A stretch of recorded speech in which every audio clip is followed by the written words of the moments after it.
সবথেকে গুরুত্বপূর্ণ তত্ত্ব কোনটা? প্রথম হলো সময়। জন্ম থেকে মৃত্যু পর্যন্ত এই যে সময়, এটাই তো হলো জীবন।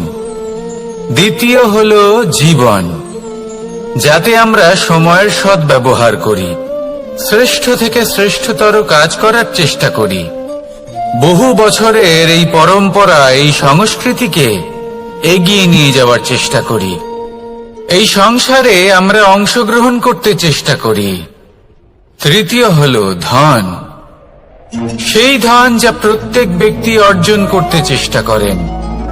এবার এই তিনটি তত্ত্বের মধ্যে একটা সামঞ্জস্য আছে, সমান ব্যাপার আছে।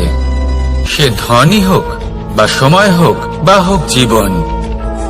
আর সেই সমান ব্যাপার হলো যে যদি আপনি এটা গণনা করতে থাকেন তাহলে তা কমতে থাকে, যদি আপনি এটা ব্যবহার করেন তাহলে তা বাড়তে থাকে।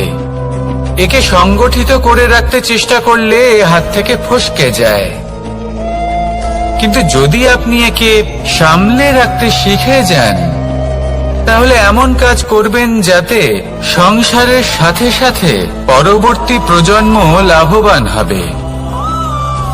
যদি কিছু শিখতে চান তাহলে সামলাতে শিখুন, গণনা করা বা সংগঠিত করা নয়। আসুন আর আমার সাথে ভালোবেসে বলুন, রাধা রাধা। এই জীবনে আমাদের দুজন সঙ্গী, এক হলো অন্ধকার আর এক হলো প্রকাশ। এবার যখন এই অন্ধকারে আমরা প্রদীপ জ্বালাই, সেই প্রকাশের জন্য অন্ধকার আমাদের উপর রুষ্ট হয়ে চলে যায়। এবার যদি অন্ধকারকে খুশি করতে যাও তাহলে প্রকাশ আমাদের উপর রুষ্ট হয়ে চলে যায়। এ হলো ঠিক সেই পরিস্থিতি যে আমাদের দুই বন্ধু, তাদের মধ্যে সদ্ভাব নেই। যদি কোনো একজনের মান ভাঙাতে বা খুশি করতে যাও তাহলে দ্বিতীয়জন অবশ্যই রুষ্ট হয়। সেই অবস্থায় আপনাকে বোঝদারের মতো কাজ করতে হবে, যে কখন কাকে সমর্থন করতে হবে, কখন কার সাথে চলতে হবে। যদি পারেন তাহলে সকলকে একসাথে নিয়ে চলবেন। যদি কোনো মানুষের মধ্যে বনিবনা না হয় তাহলে তাদের মধ্যে সামঞ্জস্য বজায় রেখে সংসারের রীতিনীতির চক্র চালিত করা, এটাই তো হলো মনুষ্য জীবন। এবার এটা কিভাবে করা সম্ভব? শুধুমাত্র প্রেমের দ্বারা। তাহলে এইভাবেই সবাইকে প্রেমের দ্বারা বেঁধে রাখুন আর আমার সাথে ভালোবেসে বলুন, রাধা রাধা। কিছু মানুষ বড়ই বিচিত্র হন, এমন ভাবে জীবনযাপন করেন যেন তাদের কোনোদিন মৃত্যুই হবে না। নিজেদের অহংকারের বশে একটা কথা ভুলে যান, যে যতই তারা নিঃশ্বাস নিচ্ছেন, যতই তারা জীবনযাপন করছেন, ততই তারা মৃত্যুর দিকে এগিয়ে চলেছেন। কারণ আমাদের এই জীবন তার নিঃশ্বাসের উপর নির্ভরশীল। নিঃশ্বাস চলছে মানে জীবন চলছে। নিঃশ্বাস যদি থেমে যায় তাহলে জীবনও থেমে যাবে। আমাদের জীবনের প্রদীপ যে কোনো মুহূর্তে নিভে যেতে পারে, আর কত সময় বাকি রয়েছে সেই বিষয়ে আমাদের কোনো ধারণাই নেই। তাই যে মুহূর্ত আমরা এখন যাপন করছি সেটার সদ্ব্যবহার করে নেওয়া যাক, কোনো শুভ কর্ম করে নেওয়া যাক, এমন কোনো কর্ম যার দ্বারা আমাদের ব্যক্তিত্বতে এমন এক চমক আসে যে আমাদের মৃত্যুর পরেও এই সংসার আমাদের চিরস্মরণীয় করে। কারণ একটা কথা ঠিক, মৃত্যু হলো একটা অটল সত্য, তাকে মেনে নিতেই হবে, স্মরণীয় করে রাখতেই হবে। যে সময় আছে তার সদ্ব্যবহার করুন আর আমার সাথে ভালোবেসে বলুন, রাধা রাধা। এই সংসারের সবথেকে বড় সুখ কি? কেউ বলবেন নিজের লক্ষ্য প্রাপ্ত করা, কেউ বলবেন ধন উপার্জন করা, কেউ বলবেন নিদ্রাই সবথেকে বড় সুখ, কেউ বলবেন রাজ্য লাভ করা, আবার কেউ বলবেন মাতার হাত থেকে খাবার খাওয়া, আদি ইত্যাদি। কিন্তু যদি সত্যি কথা বলি, এই সংসারের সবথেকে বড় সুখ হলো সেবা করা। কখনো কাউকে সেবা করে দেখুন। এই সেবা দ্বারা অন্য কোনো মানুষের আশীর্বাদ লাভ করাতেই সুখ রয়েছে। আপনার সেবা ভাব দ্বারা যখন কোনো মানুষ নিজের অন্তরাত্মা থেকে আপনাকে আশীর্বাদ করে, তার থেকে বড় সুখ আর কিছুই নেই। কারণ প্রত্যেক মানুষের মধ্যে ঈশ্বর বাস করেন। নরের সেবাই হল নারায়ণের সেবা। নিষ্কাম সেবা করাই হল সব থেকে বড় সুখ। তাই নিজের অন্তরে সেবার এই ভাব জাগ্রত করুন। যে সুখের কথা আমি বলছি, সেই সুখ অনুভব করেই দেখুন। এই মন সুপ্রসন্ন হয়ে বলবে, রাধা রাধা। মানুষের এই জীবন, মানুষ জন্ম নেয়, একটা নির্দিষ্ট সময়ের পরে এই সংসার ত্যাগ করে চলেও যায়। এবার শুধু এটাই আবশ্যক নয় যে এই জীবনকালকে আপনি যাপন করবেন, শুধু এটাই গুরুত্বপূর্ণ নয়। আবশ্যক এবং গুরুত্বপূর্ণ হলো এটা যে এই জীবনকালে আপনি এমন কিছু করেন যাতে এই সংসারের মঙ্গল হয়, যাতে এই সংসার আপনাকে মনে রাখে, আপনার থেকে প্রেরিত হয়, আপনার মতো হতে চায়। প্রত্যেক বছর আপনার জন্মতিথির অপেক্ষা করে, এমন ভাবে আপনার জন্মদিন পালন করে যাতে সেটা মহোৎসবের আকার ধারণ করে। এবার এই জন্মদিন এমনি এমনি মহোৎসবে পরিণত হয় না। তখন হয় না যখন কোনো ব্যক্তি রাজার রূপে বা কোনো গোয়ালার রূপে জন্মগ্রহণ করে। তখন পরিণত হয় যখন একজন মানুষ জন্মগ্রহণের পরে এই সংসারকে কোনো শিক্ষা দিয়ে যান।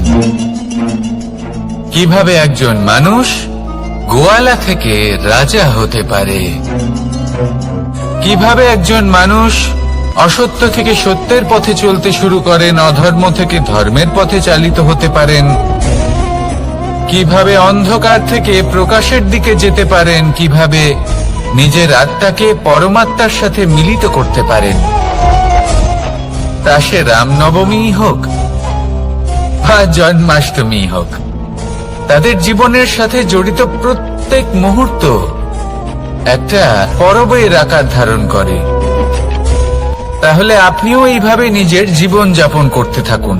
এই সংসারে শুধু ভালোবাসা বিতরণ করুন, কিছুটা এমন ভাবে বিতরণ করুন যাতে আপনি এই সংসার থেকে চলে যাওয়ার পরেও এই সংসারে আপনি শুধুই ভালোবাসা বিতরণ করতে পারেন। যদি আপনি এরকম করেন, সংসারকে প্রেরণা দেন, তাহলে আপনার জীবনও রাধা কৃষ্ণের প্রেমের মতোই অলৌকিক এবং দৈব হয়ে উঠবে। আসুন আর আমার সাথে ভালোবেসে বলুন, রাধা রাধা। আপনি এটা শুনে থাকবেন যে ছোট্ট একটা বালক, সে ঈশ্বরের প্রতিরূপ হয়। কিন্তু এমন কেন বলা হয় তা কি আপনি কখনো ভেবে দেখেছেন? আমি আপনাকে বলছি। কোন একটা ছোট্ট বালককে দেখুন, সে কি করে? সকলকে সমান চোখে দেখে। ওর মনে না কোনো ছলনা রয়েছে, না কোনো কপটতা, না অহংকার রয়েছে, আর না কোনো বিষয় নিয়ে কোনো চিন্তা। সকলকে সে সমান চোখে দেখে আর নিজের মধ্যেই প্রসন্ন থাকে, সকল বিকার থেকে মুক্ত। এগুলোই তো সেই গুণ সেই বালকের মধ্যে, যা হলো ঈশ্বর স্বরূপ। এবার ভেবে দেখুন, যদি প্রত্যেকটা মানুষ এই ছোট বালকের মতো সেই সব গুণ নিজের মধ্যে জাগ্রত করে তোলে, তাহলে কি হবে? তারাও ঈশ্বর তুল্য হয়ে উঠবে। তাই আপনিও এটাই করুন, নিজের মনকে বিকার মুক্ত করুন সেই ছোট্ট বালকের মতো। মনের মধ্যে না কোনো চিন্তা রাখবেন, না মোহ, না ক্রোধ, না কোনো রকমের ছলনা বা কপটতা। সবাইকে সমান চোখে দেখুন আর নিজের মনেই প্রসন্ন থাকতে শিখুন। এই মন প্রেমময় হয়ে বলবে, রাধা রাধা। মানুষের জীবন বড়ই বিচিত্র হয়। যেই মুহূর্তে জন্ম নেয় একটা প্রতিস্পর্ধায় প্রবেশ করতে থাকে। মানুষ জন্ম নেয় আর প্রতিস্পর্ধা শুরু হয়ে যায় ভাই এবং বোনের মধ্যে সর্বশ্রেষ্ঠ হবার, সবার থেকে এগিয়ে থাকার। তারপরে সে যায় গুরুকুলে। নিজের বন্ধুদের মধ্যে সর্বশ্রেষ্ঠ হওয়ার প্রতিস্পর্ধা শুরু হয়। এবার সেখান থেকে বাইরে বেরিয়ে সংসার জীবনে প্রবেশ করে ধন উপার্জনের প্রতিস্পর্ধা শুরু হয়। তা সে যুদ্ধই হোক বা কলা হোক, এই প্রতিস্পর্ধা কখনোই আমাদের পিছু ছাড়ে না। তাই যদি প্রতিস্পর্ধা করতেই হয়, তাহলে আমরা মানুষকে সাহায্য করার প্রতিস্পর্ধা কেন করব না? এমন এক প্রতিস্পর্ধা যাতে যে কেউ জিতুক বা যে কেউ হারুক না কেন, লাভ সকলের হবে। সকলের মধ্যে প্রেম বিতরণ করতে থাকুন, এইভাবেই আনন্দ বিতরণ করতে থাকুন, আর আমার সাথে ভালোবেসে বলুন, রাধা রাধা। দু রকমের প্রাকৃতিক বেগ থাকে। প্রথম হলো বর্ষা। যখন এর বর্ষণ হয় তখন মাটিকে শীতল করে নতুন ফসল ফলায়। আর দ্বিতীয় হয় পবন, যা আমাদের সর্বদা শ্বাসবায়ু প্রদান করে। অশান্ত এই মনকে শান্তি প্রদান করে, এই ক্লান্ত শরীরে স্ফূর্তি প্রদান করে। আমাদের জীবনে যত আবেগ আছে তা হয় বর্ষার মতো হওয়া উচিত, নয় হওয়া উচিত পবনের মতো। ক্রোধ, মতভেদ, বিবাদ, এগুলো হওয়া উচিত বর্ষার মতো। অর্থাৎ কিছু সময় পরে যেন এরা নিজে থেকেই ছিন্ন ভিন্ন হয়ে চলে যায়। আর যদি পবনের মতো কোনো আবেগ থাকা উচিত, তা হল প্রেম, যা সর্বদা শ্বাসবায়ু প্রদান করে, সবসময় সাথে থাকে। একে আমরা অনুভব করতে পারি না, কিন্তু এ আমাদের অনুভব করার জন্য প্রাণবায়ু প্রদান করে। আর যখন চক্রবাতের মতো সে ভয়ঙ্কর হয়ে ওঠে, তখন সমগ্র সংসার বদলে দেয়। এর সারমর্ম একটাই, শক্তি। মতভেদ, ক্রোধ, বিবাদের মধ্যে নেই। শক্তি যদি থাকে, তা আছে প্রেমের মধ্যে। তাই এই প্রেমকে মনের মধ্যে রাখুন আর আমার সাথে বলুন, রাধা রাধা। প্রত্যেকটা মানুষ আলাদা হয় আর অত্যন্ত বিশেষ হয়। প্রত্যেক মানুষ ভিন্ন ভিন্ন পরিবেশে পালিত হয়, বড় হয়। প্রত্যেকের নিজস্ব চিন্তা ভাবনা থাকে, নিজস্ব বিচারধারা থাকে। যখন অনেক ভিন্ন বিচারধারা একত্রিত হয়ে যায়, তখন শুরু হয় বিবাদ। এবার এই বিবাদের সময় আপনি দেখবেন, দুই ব্যক্তি যাদের মধ্যে এই বিবাদ হচ্ছে, সবসময় এটা প্রমাণ করতে চান যে তার সামনের ব্যক্তি এবং তার ভাবনা, তার বিচারধারা বা তার বক্তব্য হলো অনুচিত।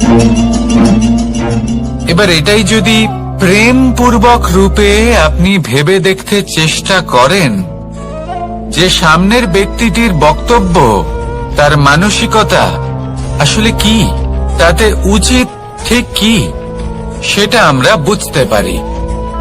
একদিকে হলো এই বিবাদ, যা আপনাকে সামনের ব্যক্তিটিকে অনুচিত প্রমাণ করতে বাধ্য করে।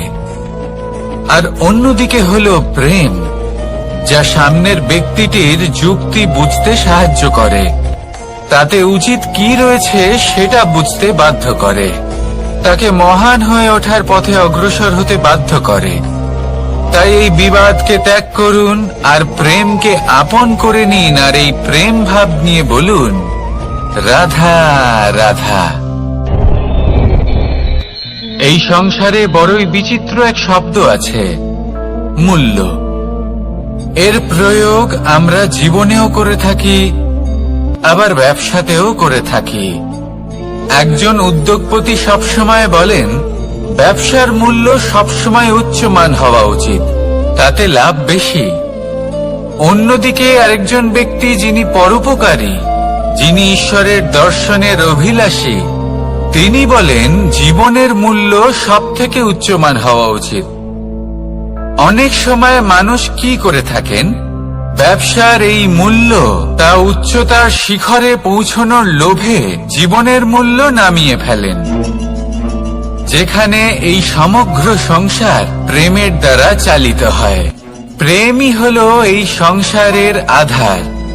এবার যদি আপনি প্রেম করতে শিখে যান, তাহলে ব্যবসাতে নিশ্চিত রূপে লাভের সাথে সাথে কীর্তি এবং যশ লাভও করতে পারবেন। তা আমি নিশ্চিত রূপে বলতে পারি, কারণ ব্যবসাতে ওঠা নামা এসব চলতেই থাকে। জীবনকে আপনি যদি একবার উচ্চতায় নিয়ে যেতে পারেন, তাহলে তা কখনোই নামবে না। আসুন আর আমার সাথে ভালোবেসে বলুন, রাধা রাধা।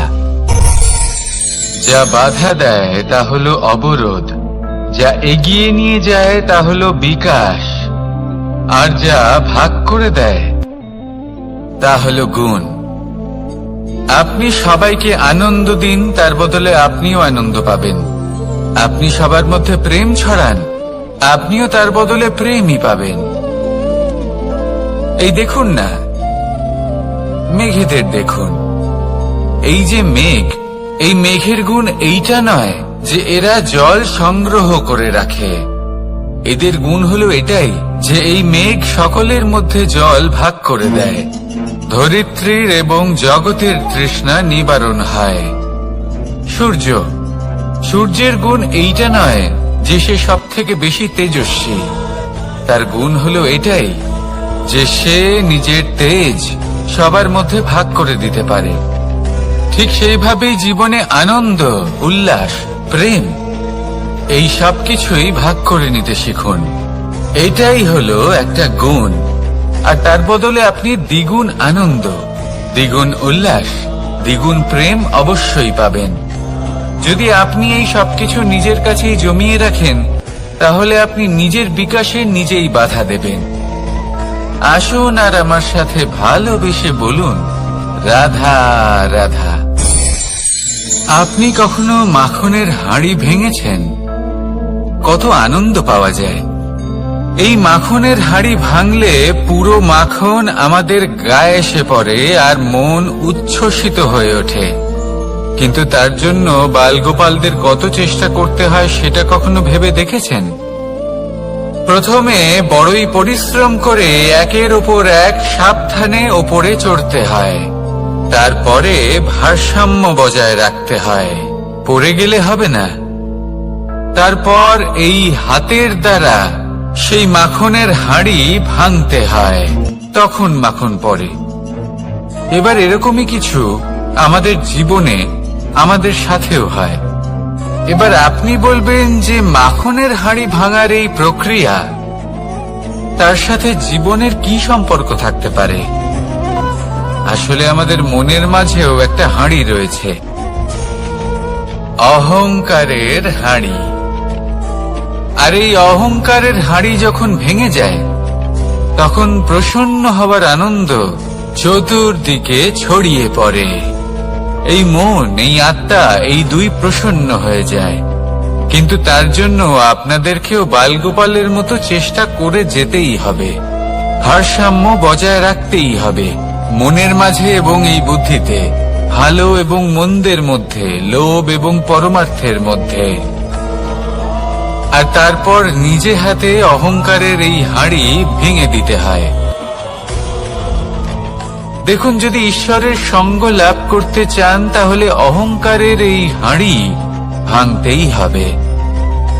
আসুন আর আমার সাথে ভালোবেসে বলুন, রাধা রাধা। মুঠো হাতের শক্তি বেশি, মুঠো খুললেই তা দুর্বল।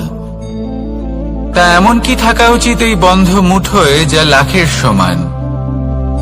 মানসিকতা এবং স্বপ্ন। মানুষ জন্মগ্রহণ করে, তার মানসিকতা সময়ের সাথে উন্নত হয়। মানসিকতা অনুযায়ী সে স্বপ্ন দেখে, আর সেই স্বপ্ন সার্থক করতে সে পরিশ্রম করতে থাকে। কিন্তু খুব গুরুত্বপূর্ণ একটা কথা আছে যা আপনার মনে রাখা উচিত। আপনার এই মানসিকতা, আপনার এই স্বপ্ন, তা যেন আপনার নিয়ন্ত্রণে থাকে। আপনার বন্ধ মুঠোয় যেন এর লাগাম থাকে, আপনি যেন এর প্রভু হন। যদি তা হয় তবেই আপনি লাভবান হবেন। যদি এরা আপনাকে নিয়ন্ত্রণ করতে থাকে, যদি আপনার মুঠো খুলে যায়, না পথ আপনার নিয়ন্ত্রণে থাকবে, না মানসিকতা থাকবে, না স্বপ্ন নিয়ন্ত্রণে থাকবে। আর যদি তাই হয় তাহলে আপনি আপনার ভবিষ্যৎ নষ্ট করে ফেলবেন।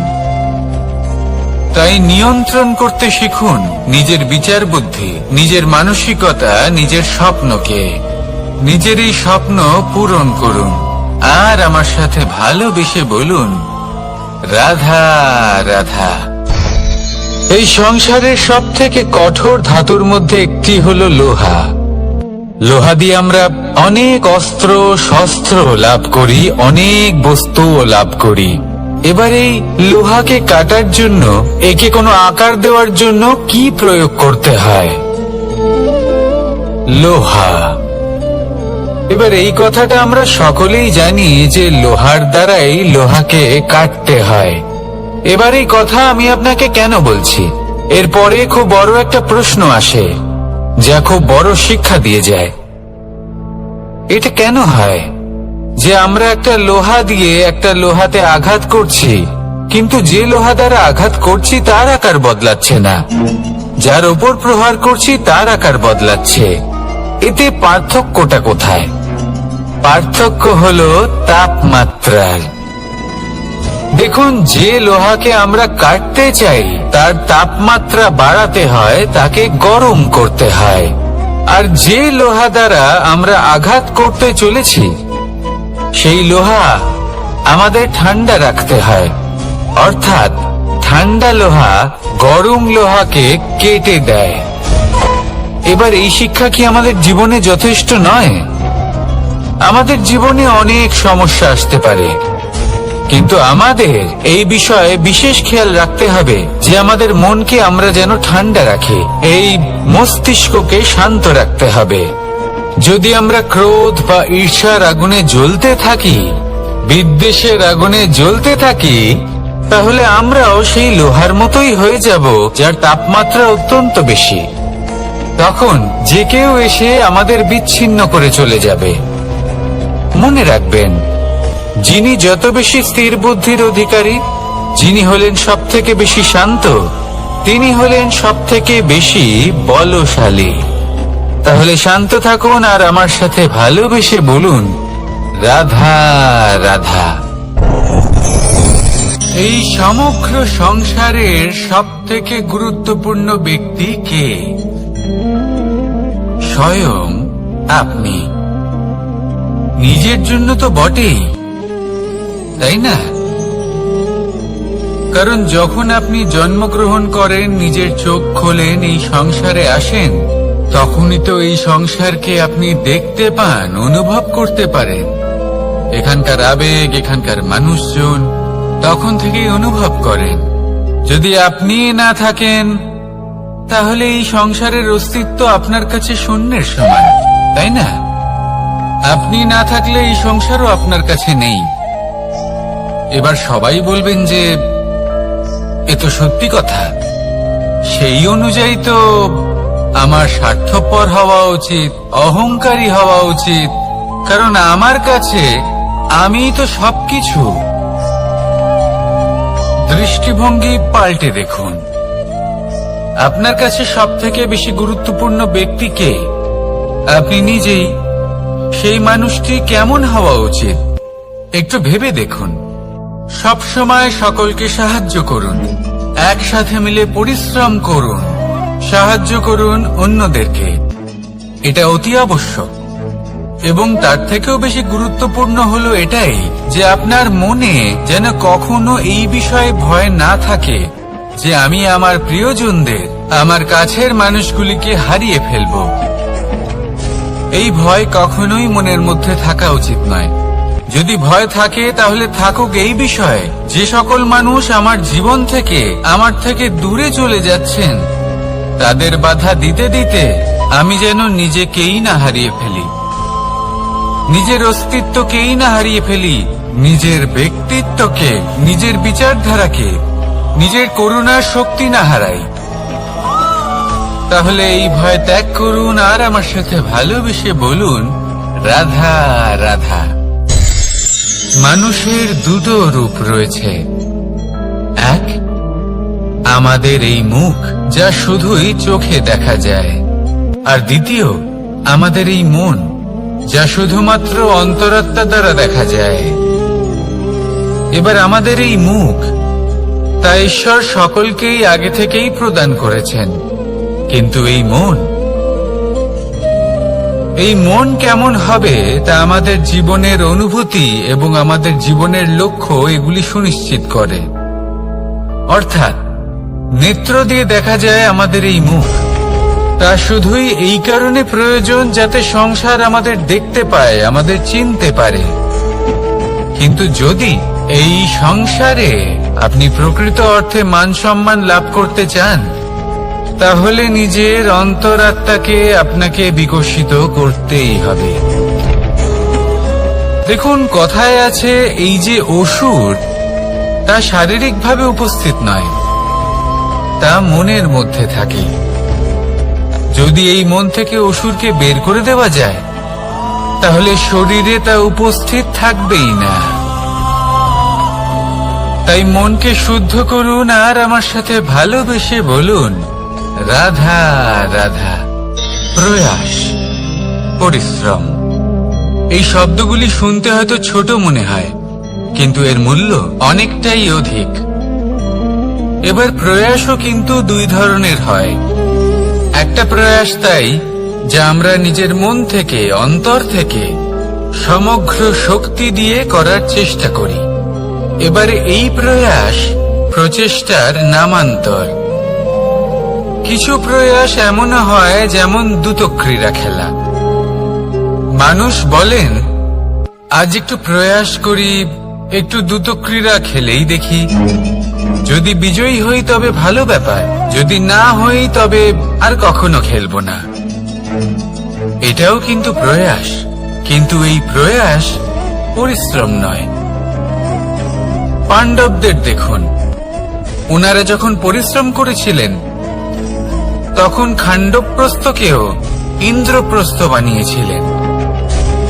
দ্রুতক্রীড়া খেললেন, সেই মুহূর্তেই ইন্দ্রপ্রস্থ হারিয়ে ফেললেন। পরিশ্রম করলেন, সগৌরবে রাজা হলেন। দ্রুতক্রীড়া খেললেন, তখন এক মুহূর্তে রাজা থেকে নিঃস্ব হয়ে গেলেন। সারমর্ম এটাই যে দ্রুতক্রীড়া কখনো কখনো আপনার মিত্র হতে পারে, কখনো সে আপনাকে বিজয়ী করতে পারে, কিন্তু প্রয়াস এবং পরিশ্রম যখন একসাথে মিলিত হয় তখন তা সর্বদাই আপনার সাথে থাকে। প্রয়াস করতে থাকুন, পরিশ্রম করতে থাকুন, আর আমার সাথে ভালোবেসে বলুন, রাধা রাধা। মানুষ কখনো কখনো সময়কে নিয়ন্ত্রণ করতে চেষ্টা করে, কখনো কখনো সময়ের গুরুত্ব বুঝতে পারে না। এটা ভাবে যে এই কিছু মুহূর্ত কেটে যাক, একে অতিবাহিত করি, তাহলে কি বা হবে, কয়েকটা মুহূর্ত মাত্র। কিন্তু তা নয়। আজকের একটা মুহূর্ত ভবিষ্যতের অনেক বড় পরিবর্তনের ভিত হতে পারে। আজকের একটা মুহূর্ত আপনার ভবিষ্যৎকে উজ্জ্বল করে তুলতে পারে। সেই জন্য ছোট ছোট মুহূর্তগুলিকে অদেখা করবেন না। সময়কে কাজে লাগান, পূর্ণরূপে কাজে লাগান। এবার যদি আপনি কাউকে সাহায্য করতে চান আর সেই কারণেই যদি থেমে থাকেন, তাহলে ঠিক আছে, কারণ আপনি কাউকে সাহায্য করে তার জীবনকে আরো ভালো করে তুলতে চাইছেন, আরো শ্রেষ্ঠ করতে চাইছেন। এই পুণ্য, এই কর্ম ফিরে আপনার কাছেই আসবে আর আপনার জীবনকে শুভ করে তুলবে। কিন্তু যদি আপনি আলস্যের কারণে থেমে থাকেন এবং কিছুই না করেন, সময় নষ্ট করেন, তাহলে কিন্তু একটাই ঘটনা ঘটবে, আপনার ভবিষ্যৎ বিপদগ্রস্ত হয়ে পড়বে, আর কিছুই নয়। সেই জন্য এটা বোঝা প্রয়োজন যে কখন থামতে হবে এবং কেন থামতে হবে। যদি আপনার থামার কারণ এবং সময় অনুচিত হয়ে থাকে, তাহলে আপনার ভবিষ্যৎ কখনোই উচিত হতে পারে না। সেই জন্য সময়কে সম্মান করুন আর পূর্ণ ব্যবহার করতে শিখুন। আর আমার সাথে ভালোবেসে বলুন, রাধা রাধা। জীবনে সবসময় সেটা হয় না যা আমরা চাই, তেমন ভাবে হয় না যেমন ভাবে আমরা চাই। এবার তাতে আমরা দুঃখ পাই, নিরাশ হয়ে পড়ি, ভাগ্যকে দোষ দিই অথবা অন্য কাউকে বা নিজেকে। কিন্তু সত্যটা কি সেটা আমাদের জানতে হবে। এই সংসার নির্মিত হয়েছে পাহাড় দ্বারা এবং পাথর দ্বারা, তাই প্রত্যেক স্থানে ছোট ছোট ছোট ছোট নুড়ি পাথর তো অবশ্যই থাকবে। এগুলো এড়িয়ে যাওয়া সম্ভব নয়, আর এই কথাটা আমরা সকলে জানি। এবার এইভাবেই আমাদের জীবনে নানান রকমের সমস্যা লেগেই থাকে। এর হাত থেকে কোনোভাবেই নিস্তার পাওয়া সম্ভব নয়। একটা সমস্যা এড়াতে যান, দ্বিতীয় চলে আসবে, দ্বিতীয় সমস্যা এড়াতে যান, তৃতীয় চলে আসবে। কিন্তু সমস্যা জীবনে থাকবেই, আর আপনাকে সাহায্য করার জন্যই থাকবে কোনো না কোনো রূপে। আপনার চারপাশে পাথর আছে, এটা আপনার উপর নির্ভরশীল আপনি কি করবেন, কোন পথে অগ্রসর হবেন এবং কিভাবে অগ্রসর হবেন। এবার দেখুন, এটা তো সবসময় সম্ভব নয় যে আপনার পদতলে ফুলের চাদর থাকবে, এটা তো অসম্ভব। সেই জন্য উচিত এটাই হবে যে আপনি পাদুকা পরিধান করে জীবনে অগ্রসর হন। এর সারমর্ম এটাই, যখনই জীবনে সমস্যা আসবে দৃঢ় হয়ে সম্মুখীন হন এবং এটা বোঝার চেষ্টা করুন যে এই সমস্যা জীবনে কেন এলো, কি শিক্ষা দিয়ে গেল। আপনার মধ্যে দোষ অবশ্যই থাকবে, তাকে গুণে পরিবর্তিত করুন।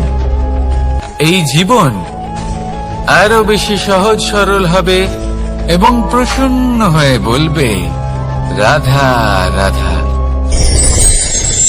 অনেক মানুষ আমাকে এসে বলেন যে, কানাই তোমার কথাগুলি তো আর কি বা বলি, তোমার কথা কি থেকে কি করে ফেলতে পারে, অসম্ভবকে সম্ভব করে ফেলতে পারে। এত শক্তি তোমার কথাতেই রয়েছে, তো অন্য কিছু করার কোনো প্রয়োজনই কোথায়? এবার ওনারা এই কথাটা বুঝতে পারেন না যে জ্ঞান শুধুমাত্র শব্দের সমন্বয় মাত্র। কিন্তু এর অর্থ কি সেটা জানার জন্য অনুভব করা প্রয়োজনীয়, সেই পথে চলা প্রয়োজনীয়। এই অভিজ্ঞতাই আপনাকে অর্থ বুঝিয়ে দেবে। ঠিক যেমন তুমি কর্ম করতে থাকো, ফলের চিন্তা করো না, এটা শুধুই শব্দ। এর সারমর্মটা কি, এর অর্থ কি সেটা বোঝার জন্য সেই পথে আপনাকে অগ্রসর হতেই হবে, সেটা যাপন করতে হবে, কর্ম করতে হবে নিরন্তর। এটা ভাবলে হবে না যে আমি কি আমার কর্মের ফল আদৌ পাবো কিনা, তবেই আপনি এই কথার অর্থ বুঝতে পারবেন। কখনো ভেবে দেখবেন, আমাদের বাড়িতে যারা জ্যেষ্ঠ আছেন, বড় আছেন, আমরা তাদের পুজো করি, তাদের সেবা করি, আমরা তাদের চরণ স্পর্শ করি। কেন? কারণ ওনাদের কাছে আমাদের থেকে অনেক বেশি জীবনের অভিজ্ঞতা থাকে। জীবনে শুধুমাত্র জ্ঞান শোনাটা প্রয়োজনীয় নয়, তা বুঝতে পারা প্রয়োজনীয়। তা যদি যাপন করেন তবেই অভিজ্ঞতা হবে, তবেই প্রকৃত অর্থ বুঝতে পারবেন। তাহলে জ্ঞান শুধু শুনবেন না, বুঝুন, তাকে আচরণে আনুন এবং আমার সাথে ভালোবেসে বলুন, রাধা রাধা। এই সংসারের সব থেকে গুরুত্বপূর্ণ তত্ত্ব কোনটা? প্রথম হলো সময়। জন্ম থেকে মৃত্যু পর্যন্ত এই যে সময়, এটাই তো হলো জীবন। দ্বিতীয় হলো জীবন, যাতে আমরা সময়ের সদ্ব্যবহার করি, শ্রেষ্ঠ থেকে শ্রেষ্ঠতর কাজ করার চেষ্টা করি। বহু বছরের এই পরম্পরা, এই সংস্কৃতিকে এগিয়ে নিয়ে যাওয়ার চেষ্টা করি। এই সংসারে আমরা অংশগ্রহণ করতে চেষ্টা করি। তৃতীয় হলো ধন, সেই ধন যা প্রত্যেক ব্যক্তি অর্জন করতে চেষ্টা করেন। এবার এই তিনটি তত্ত্বের মধ্যে একটা সামঞ্জস্য আছে, সমান ব্যাপার আছে। সে ধনই হোক বা সময় হোক বা হোক জীবন। আর সেই সমান ব্যাপার হলো যে যদি আপনি এটা গণনা করতে থাকেন তাহলে তা কমতে থাকে, যদি আপনি এটা ব্যবহার করেন তাহলে তা বাড়তে থাকে। একে সংগঠিত করে রাখতে চেষ্টা করলে এ হাত থেকে ফসকে যায়, কিন্তু যদি আপনি একে সামলে রাখতে শিখে যান তাহলে এমন কাজ করবেন যাতে সংসারের সাথে সাথে পরবর্তী প্রজন্ম লাভবান হবে। যদি কিছু শিখতে চান তাহলে সামলাতে শিখুন, গণনা করা বা সংগঠিত করা নয়। আসুন আর আমার সাথে ভালোবেসে বলুন, রাধা রাধা। এই জীবনে আমাদের দুজন সঙ্গী, এক হলো অন্ধকার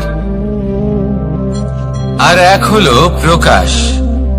এবার যখন এই অন্ধকারে আমরা প্রদীপ জ্বালাই, সেই প্রকাশের জন্য অন্ধকার আমাদের উপর রুষ্ট হয়ে চলে যায়।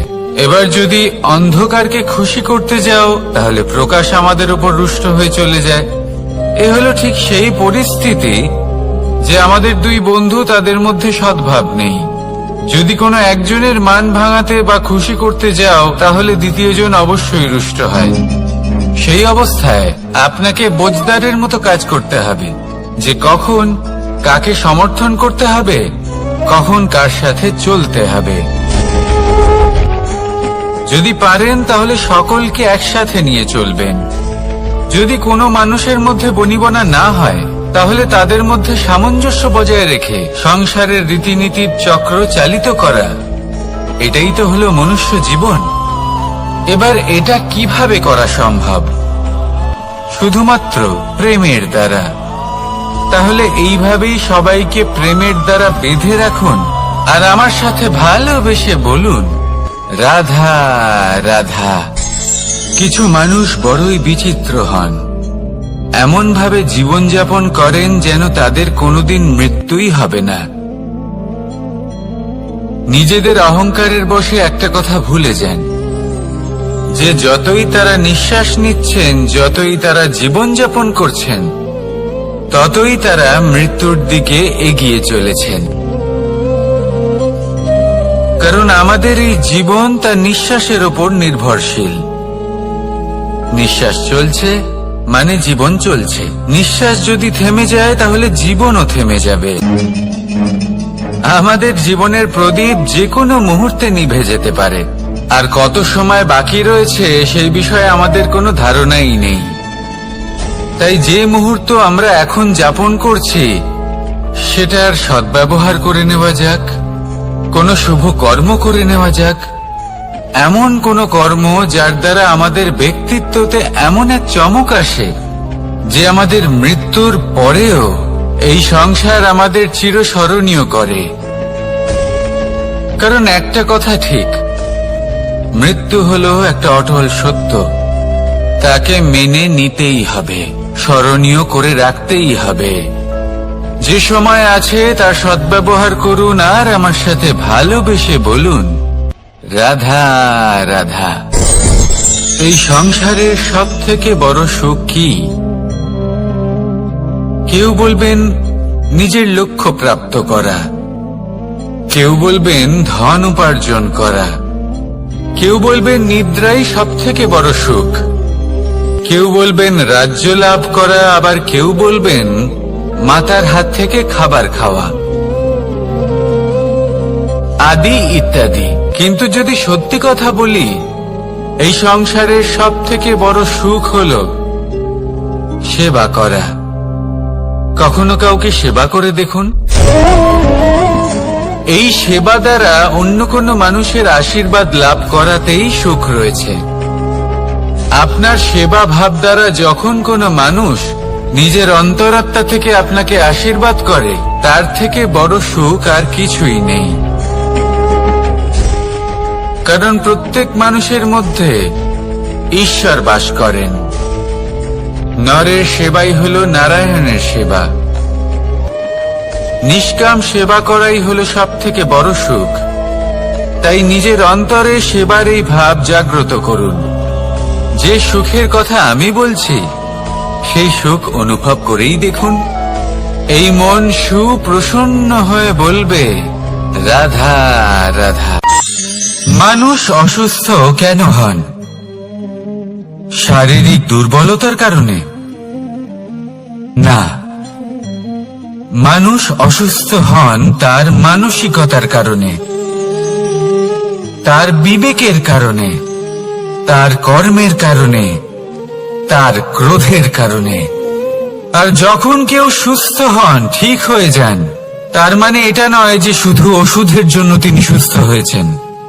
না, এটা কারোর তার প্রতি প্রেমের প্রভাব, বিশ্বাসের প্রভাব, সম্বলের প্রভাব।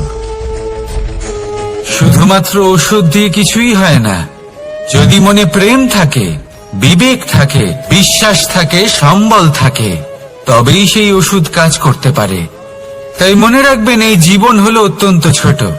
মনে প্রেম ভাব রাখুন, মিত্রতা করুন, শত্রুতা নয়। ভালোবাসুন, বিদ্বেষ নয়। আর এই ভালোবাসার সাথেই বলুন, রাধা রাধা। জীবন, এই জীবনের সত্য কি? জন্ম, যেখান থেকে জীবন আরম্ভ হয়, নাকি সমাপ্তি? মৃত্যু, যেখানে জীবন শেষ হয়ে যায়।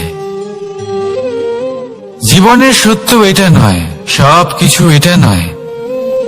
ভালো করে ভেবে দেখলে কিছুই যায় আসে না যে আপনার জন্ম কোথায় হয়েছে, কিভাবে হয়েছে। এতেও কিছু যায় আসে না যে আপনার মৃত্যু কোথায় হবে, কিভাবে হবে। যায় আসে তখন, গুরুত্বপূর্ণ হলো এটাই, যে জীবন আপনি যাপন করেছেন তার উদ্দেশ্য কি ছিল, কি ভাবনা নিয়ে আপনি বেঁচেছেন। এখন যদি আপনি এমন কিছু করেন যার দ্বারা এই সংসার আপনার থেকে জীবন যাপনের প্রেরণা পেতে পারে, মৃত্যুর পরেও আপনার কর্ম দেখে তা স্মরণ করে জীবনে বাঁচতে শেখেন, তাহলে তার তাৎপর্য হলো আপনি নিজের কর্মের দ্বারা, নির্বাচনের দ্বারা অমর হয়ে গেছেন। দেখুন, জীবনে দুশ্চিন্তা করা হলো বৃথা, মৃত্যুর ভয়ও হলো বৃথা।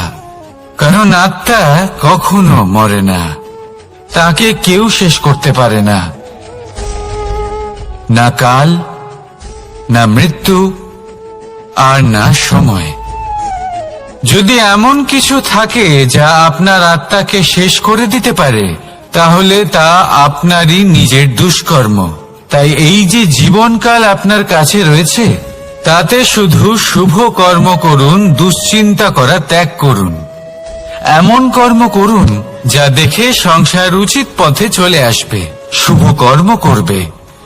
যদি আপনার মৃত্যুর পরে সংসার আপনাকে স্মরণ করে শিক্ষা লাভ করে, উচিত পথে চলে, প্রেরিত হয়, তাহলে আপনিও অমর হয়ে যাবেন। আসুন আমার সাথে ভালোবেসে বলুন, রাধা রাধা। কথায় আছে, যা কিছু অন্তর থেকে নিঃসৃত হয় তা অশুভ হয় না।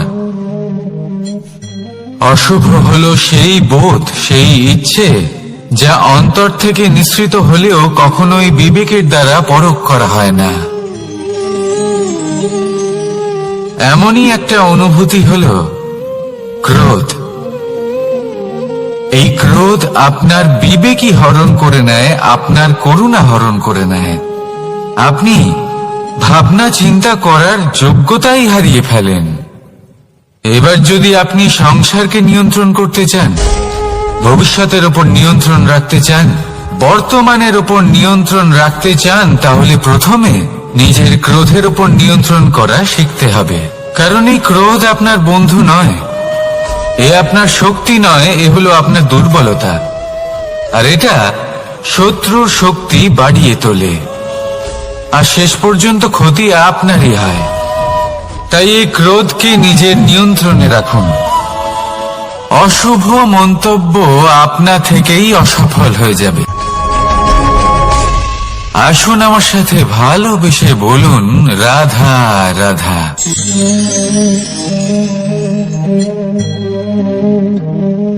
প্রশান্তি জড়িত নিদ্রা মানুষের জীবনের একটা অত্যন্ত গুরুত্বপূর্ণ সুখ এবং প্রয়োজনীয়তাও। দেখতে গেলে এই সংসারের প্রত্যেক পশু পাখি, প্রত্যেক জীব অবশ্যই নিদ্রা প্রাপ্ত করেন, কিন্তু মানুষ, যার মধ্যে বিচার বিবেচনা করার শক্তি অন্যদের থেকে অনেক বেশি, তার কিন্তু ঘুমের কিছু সমস্যা অবশ্যই হয়। কি বলেন? তাই তো। এবার এর কারণ কি? চিন্তা। এবার চিন্তা আমাদের সবার জীবনে আছে। আমরা সকলে জানি যে চিন্তা কখনো আমাদের সাহায্য করে না, তাও আমাদের জীবনে আছে। কেন? চিন্তার মাধ্যমে কি কখনো কোনো সমস্যার সমাধান হয়েছে? অর্থের চিন্তা করলে কি অর্থ লাভ হয়? ভবিষ্যতের চিন্তা করলে কি ভবিষ্যৎ ঠিক হয়ে যায়? স্বাস্থ্যের চিন্তা করলে কি স্বাস্থ্য নিজে থেকেই ঠিক হয়? হয় না। তাহলে এই সব কিছু থেকে আমাদের একটা ছোট্ট শিক্ষা অবশ্যই লাভ করা উচিত। আপনিও আপনার কাঁধ থেকে চিন্তার এই বোঝা নামিয়ে ফেলুন, আর এই সব ইচ্ছে একত্রিত হয়ে আমাদের মনে চিন্তা উৎপন্ন করে। তাই এই চিন্তাগুলিকে ত্যাগ করুন। প্রকৃতির প্রেমের উপর বিশ্বাস রাখুন। মনে রাখবেন, যিনি চিন্তা মুক্ত হবেন তিনি চিতা মুক্ত হবেন। সুখের নিদ্রা প্রাপ্ত করুন, আর নিদ্রায় যাবার আগে আমার সাথে ভালোবেসে বলুন, রাধা রাধা। মহাদেব, সেই দেবতা যিনি মহান, যাকে দেবতাদের দেবতা বলা হয়, যিনি হলেন আমার আরাধ্য। কখনো আপনার মনে এই প্রশ্ন এসেছে যে শিবকেই কেন মহাদেব বলা হয়, অন্য কোনো দেবতাকে কেন বলা হয় না? সেই কারণ মহাদেবের মধ্যে, ওনার মধ্যে এমন এক বিশেষ গুণ রয়েছে যা অন্য কারণ নেই। তা হলো নিঃস্বার্থ হয়ে মানুষের সেবা করা। যদি প্রয়োজন পড়ে, যদি সৃষ্টির পথে বিনাশের কালো মেঘ ছেয়ে থাকে, তখন নিজের প্রাণের চিন্তা না করে হলাহল পান করার জন্য প্রস্তুত থাকেন মহাদেব। আর এই অদ্বিতীয় ত্যাগের জন্যই শিবকে মহাদেব বলে ডাকা হয়। এবার যদি কোনো মানুষও নিঃস্বার্থ ভাবনার দ্বারা নিজেকে অর্পণ করে দেয় এই জগতের কল্যাণের জন্য, মানুষের সেবার জন্য, তাহলে তিনিও মহাপুরুষ, মহামানব হতে পারেন। যদি কেউ অভুক্ত থাকেন, তাহলে নিজের থালা থেকে অর্ধেক খাবার তাকে দিয়ে দিন। যদি কেউ অসুস্থ হন, তাহলে তাকে সেবা করার, চিকিৎসা করার চেষ্টা করুন। এই জীবন শুধু নিজের জন্য নয়, অন্যদের প্রতি, সমস্ত সংসারের প্রতি উৎসর্গ করুন। যদি এইসব মানুষ শিখে যান, তাহলে তিনি মহাদেবের পথে অগ্রসর হতে পারেন। যদি মানুষ নিঃস্বার্থ ভাবনার দ্বারা এই সংসারের সেবা করতে শিখে যান, তাহলে তিনি নিশ্চিত রূপে মহামানব অবশ্যই হতে পারবেন। আসুন আমার সাথে ভালোবেসে বলুন, রাধা রাধা। স্বর্ণ, হিরে, মুক্ত, মানিক, এই সব কিছুকে আগে পাথর বলা হতো। তাহলে এমন কি হলো যে এদের রত্ন বলা হয়? আর রত্ন তা বাস্তবে আসলে কি? এটা হলো সেই পাথর যাকে আগে আগুনের তাপ সহ্য করতে হয়েছে, পরখ করা হয়েছে, যাচাই করা হয়েছে, এদের কাটার চেষ্টা করা হয়েছে, কিন্তু তারা কখনোই নষ্ট হয়নি, বরং তারা আরো উদ্ভাসিত হয়েছে, আরো উজ্জ্বল হয়েছে, এই সংসারে আরো প্রকাশ ছড়িয়ে দিয়েছে। সেই জন্য এরা হলো এত অমূল্য, সেই জন্য এরা হলো বহুমূল্য, সেই জন্য এদের রত্ন বলা হয়। এবার মানুষের কাছেও এই নির্বাচনের অধিকার রয়েছে যে আমরা শুধু পাথর হয়ে থাকব নাকি রত্ন হয়ে থাকব। কিভাবে? আমাদের জীবনেও অনেক সমস্যা রয়েছে, বাধা আছে, বিপত্তি আছে। আমরা সেই বাধার তাপে উত্তপ্ত হই, এই সমস্যা আমাদের কাটার চেষ্টা করে।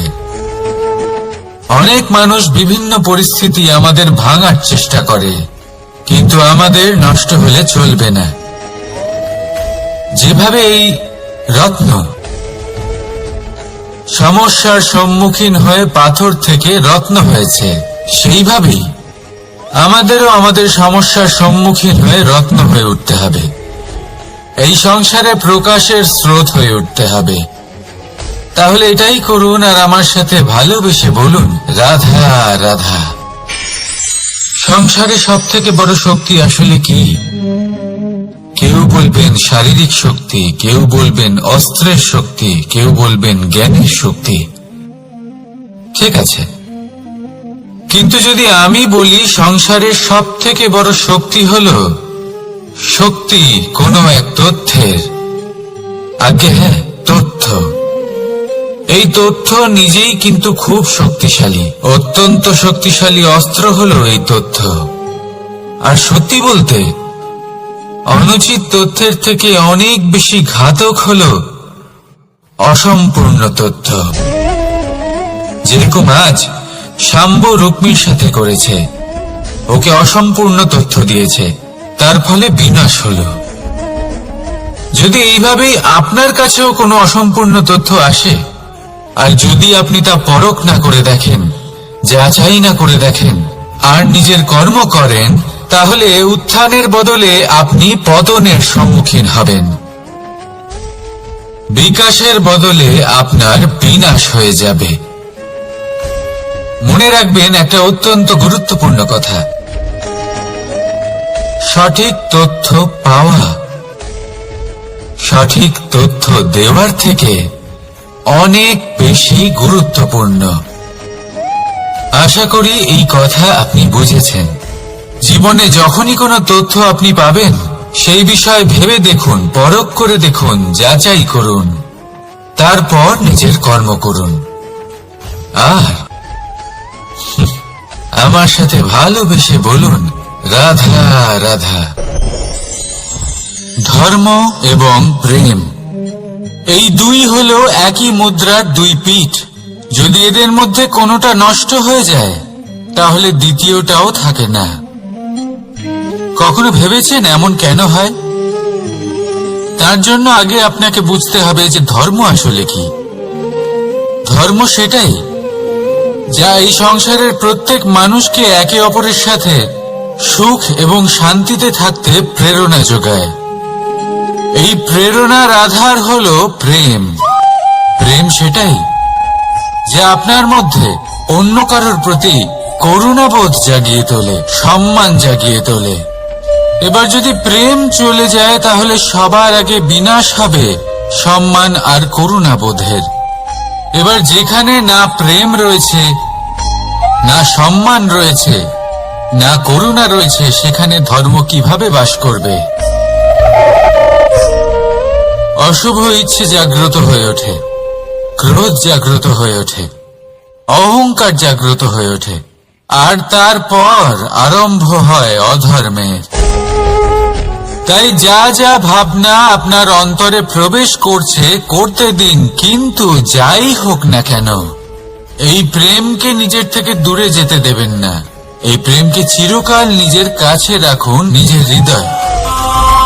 আর এই প্রেম ভাব নিয়ে বলুন, রাধা রাধা।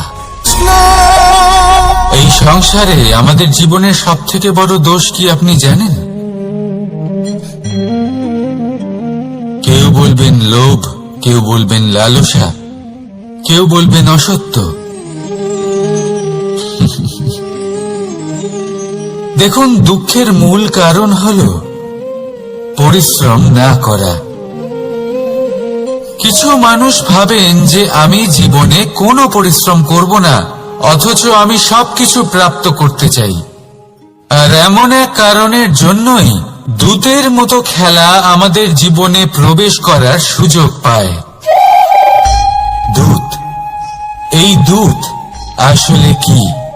দূত অর্থাৎ কোনো পরিশ্রম ছাড়াই অন্য কেউ পরিশ্রম করে যা অর্জন করেছেন, যে সুখ সুবিধা অর্জন করেছেন, তা নিজের জন্য শুধুমাত্র একটা খেলার মাধ্যমে নিজের করে নেবার ইচ্ছে।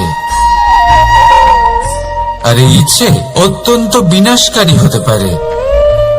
এই ইচ্ছে যদি আপনার বিবেক, আপনার মন, আপনার চেতনা, আপনার ভাবনা প্রবাহিত করে ফেলে, তারপরে আপনি চেষ্টা করতে শুরু করে দেবেন, আর সেইখান থেকেই আপনার পতন শুরু হবে। এই চেষ্টা করবেন যে অন্য কারোর জীবনের সমস্ত ধন, তার সমস্ত জীবন সম্পূর্ণভাবে নিজের করে নেওয়া। কারণ প্রথমে আশা জাগ্রত হয়, আর এই আশা হতাশায় পরিণত হতে সময় লাগে না। এই হতাশা কুণ্ঠায় পরিণত হতে সময় লাগে না, কুণ্ঠা লোভে পরিণত হতে সময় লাগে না, আর এই লোভ প্রতিশোধ স্পৃহাতে পরিণত হতে সময় লাগে না। আর যখন এই সব কিছু হয়, আপনি দুষ্ট হয়ে যান। আর সবাই জানেন যে প্রত্যেক দুষ্ট ব্যক্তির পতন হলো অবশ্যম্ভাবী। তাই নিজেকে দূতের থেকে দূরে রাখুন আর পরিশ্রমকে নিজের কাছে টেনে নিন। জীবনে আপনার যা যা স্বপ্ন রয়েছে, যা আপনি করতে চান, শুধুই পরিশ্রম দ্বারা অর্জন করুন। তাহলে তাই করুন, আর আমার সাথে ভালোবেসে বলুন, রাধা রাধা। জীবনে কিছু শেখা অত্যন্ত গুরুত্বপূর্ণ। এবার কি কি শিখতে হবে, সেই সব শেখানোর জন্য অনেক শিক্ষক রয়েছেন। কিন্তু কি শিখবেন না আর কি করবেন না, এটা আমাদের নিজের অভিজ্ঞতা দিয়ে শিখতে হয়। কিন্তু তার মানে এটা নয় যে যদি আপনাকে শিখতে হয় যে আগুনের তাপ কতটা, আপনাকে আগুনের মধ্যে হাত দিতে হবে। না, অন্য কারোর অভিজ্ঞতা দ্বারাও শিখতে পারেন। প্রশ্ন শুধুমাত্র একটাই যে আপনি কি শিখতে চান নাকি চান না। যদি আপনি এটাই ভাবেন যে আমি শুধুই নিজের অভিজ্ঞতা দ্বারাই শিখতে চাই, তাহলে জীবনকাল ছোট মনে হবে, অনেক কিছুই শিখতে পারবেন না। তাই নিজের সাথে সাথে বড়দের অভিজ্ঞতার দ্বারাও শেখা শুরু করে দিন। এই সংসারের অভিজ্ঞতা দ্বারা শিখতে শুরু করে দিন। আর এটা নিশ্চিত রূপে শেখা আবশ্যক যে কখন কি করবেন না, কোথায় থামতে হবে আর কোথায় থামবেন না। তাহলে আসুন আর আমার সাথে ভালোবেসে বলুন, রাধা রাধা। ভোজন। এবার ভোজন সংগ্রহ করার জন্য মানুষ কি না করেন, সব সময় চেষ্টা করতে থাকেন। ফসল উৎপাদনের জন্য অনেক পরিশ্রম করতে থাকেন, কিন্তু অনেক সময় অনেক পরিশ্রম করার পরেও ফসল ভালো উৎপাদন হয় না। এর কারণ কি? কারণ হলো এটাই যে আপনি পরিশ্রম হয়তো অনেক করেছেন, কিন্তু আপনার নজর তো সেই বীজের দিকে ছিলই না যা আপনি রোপণ করেছেন।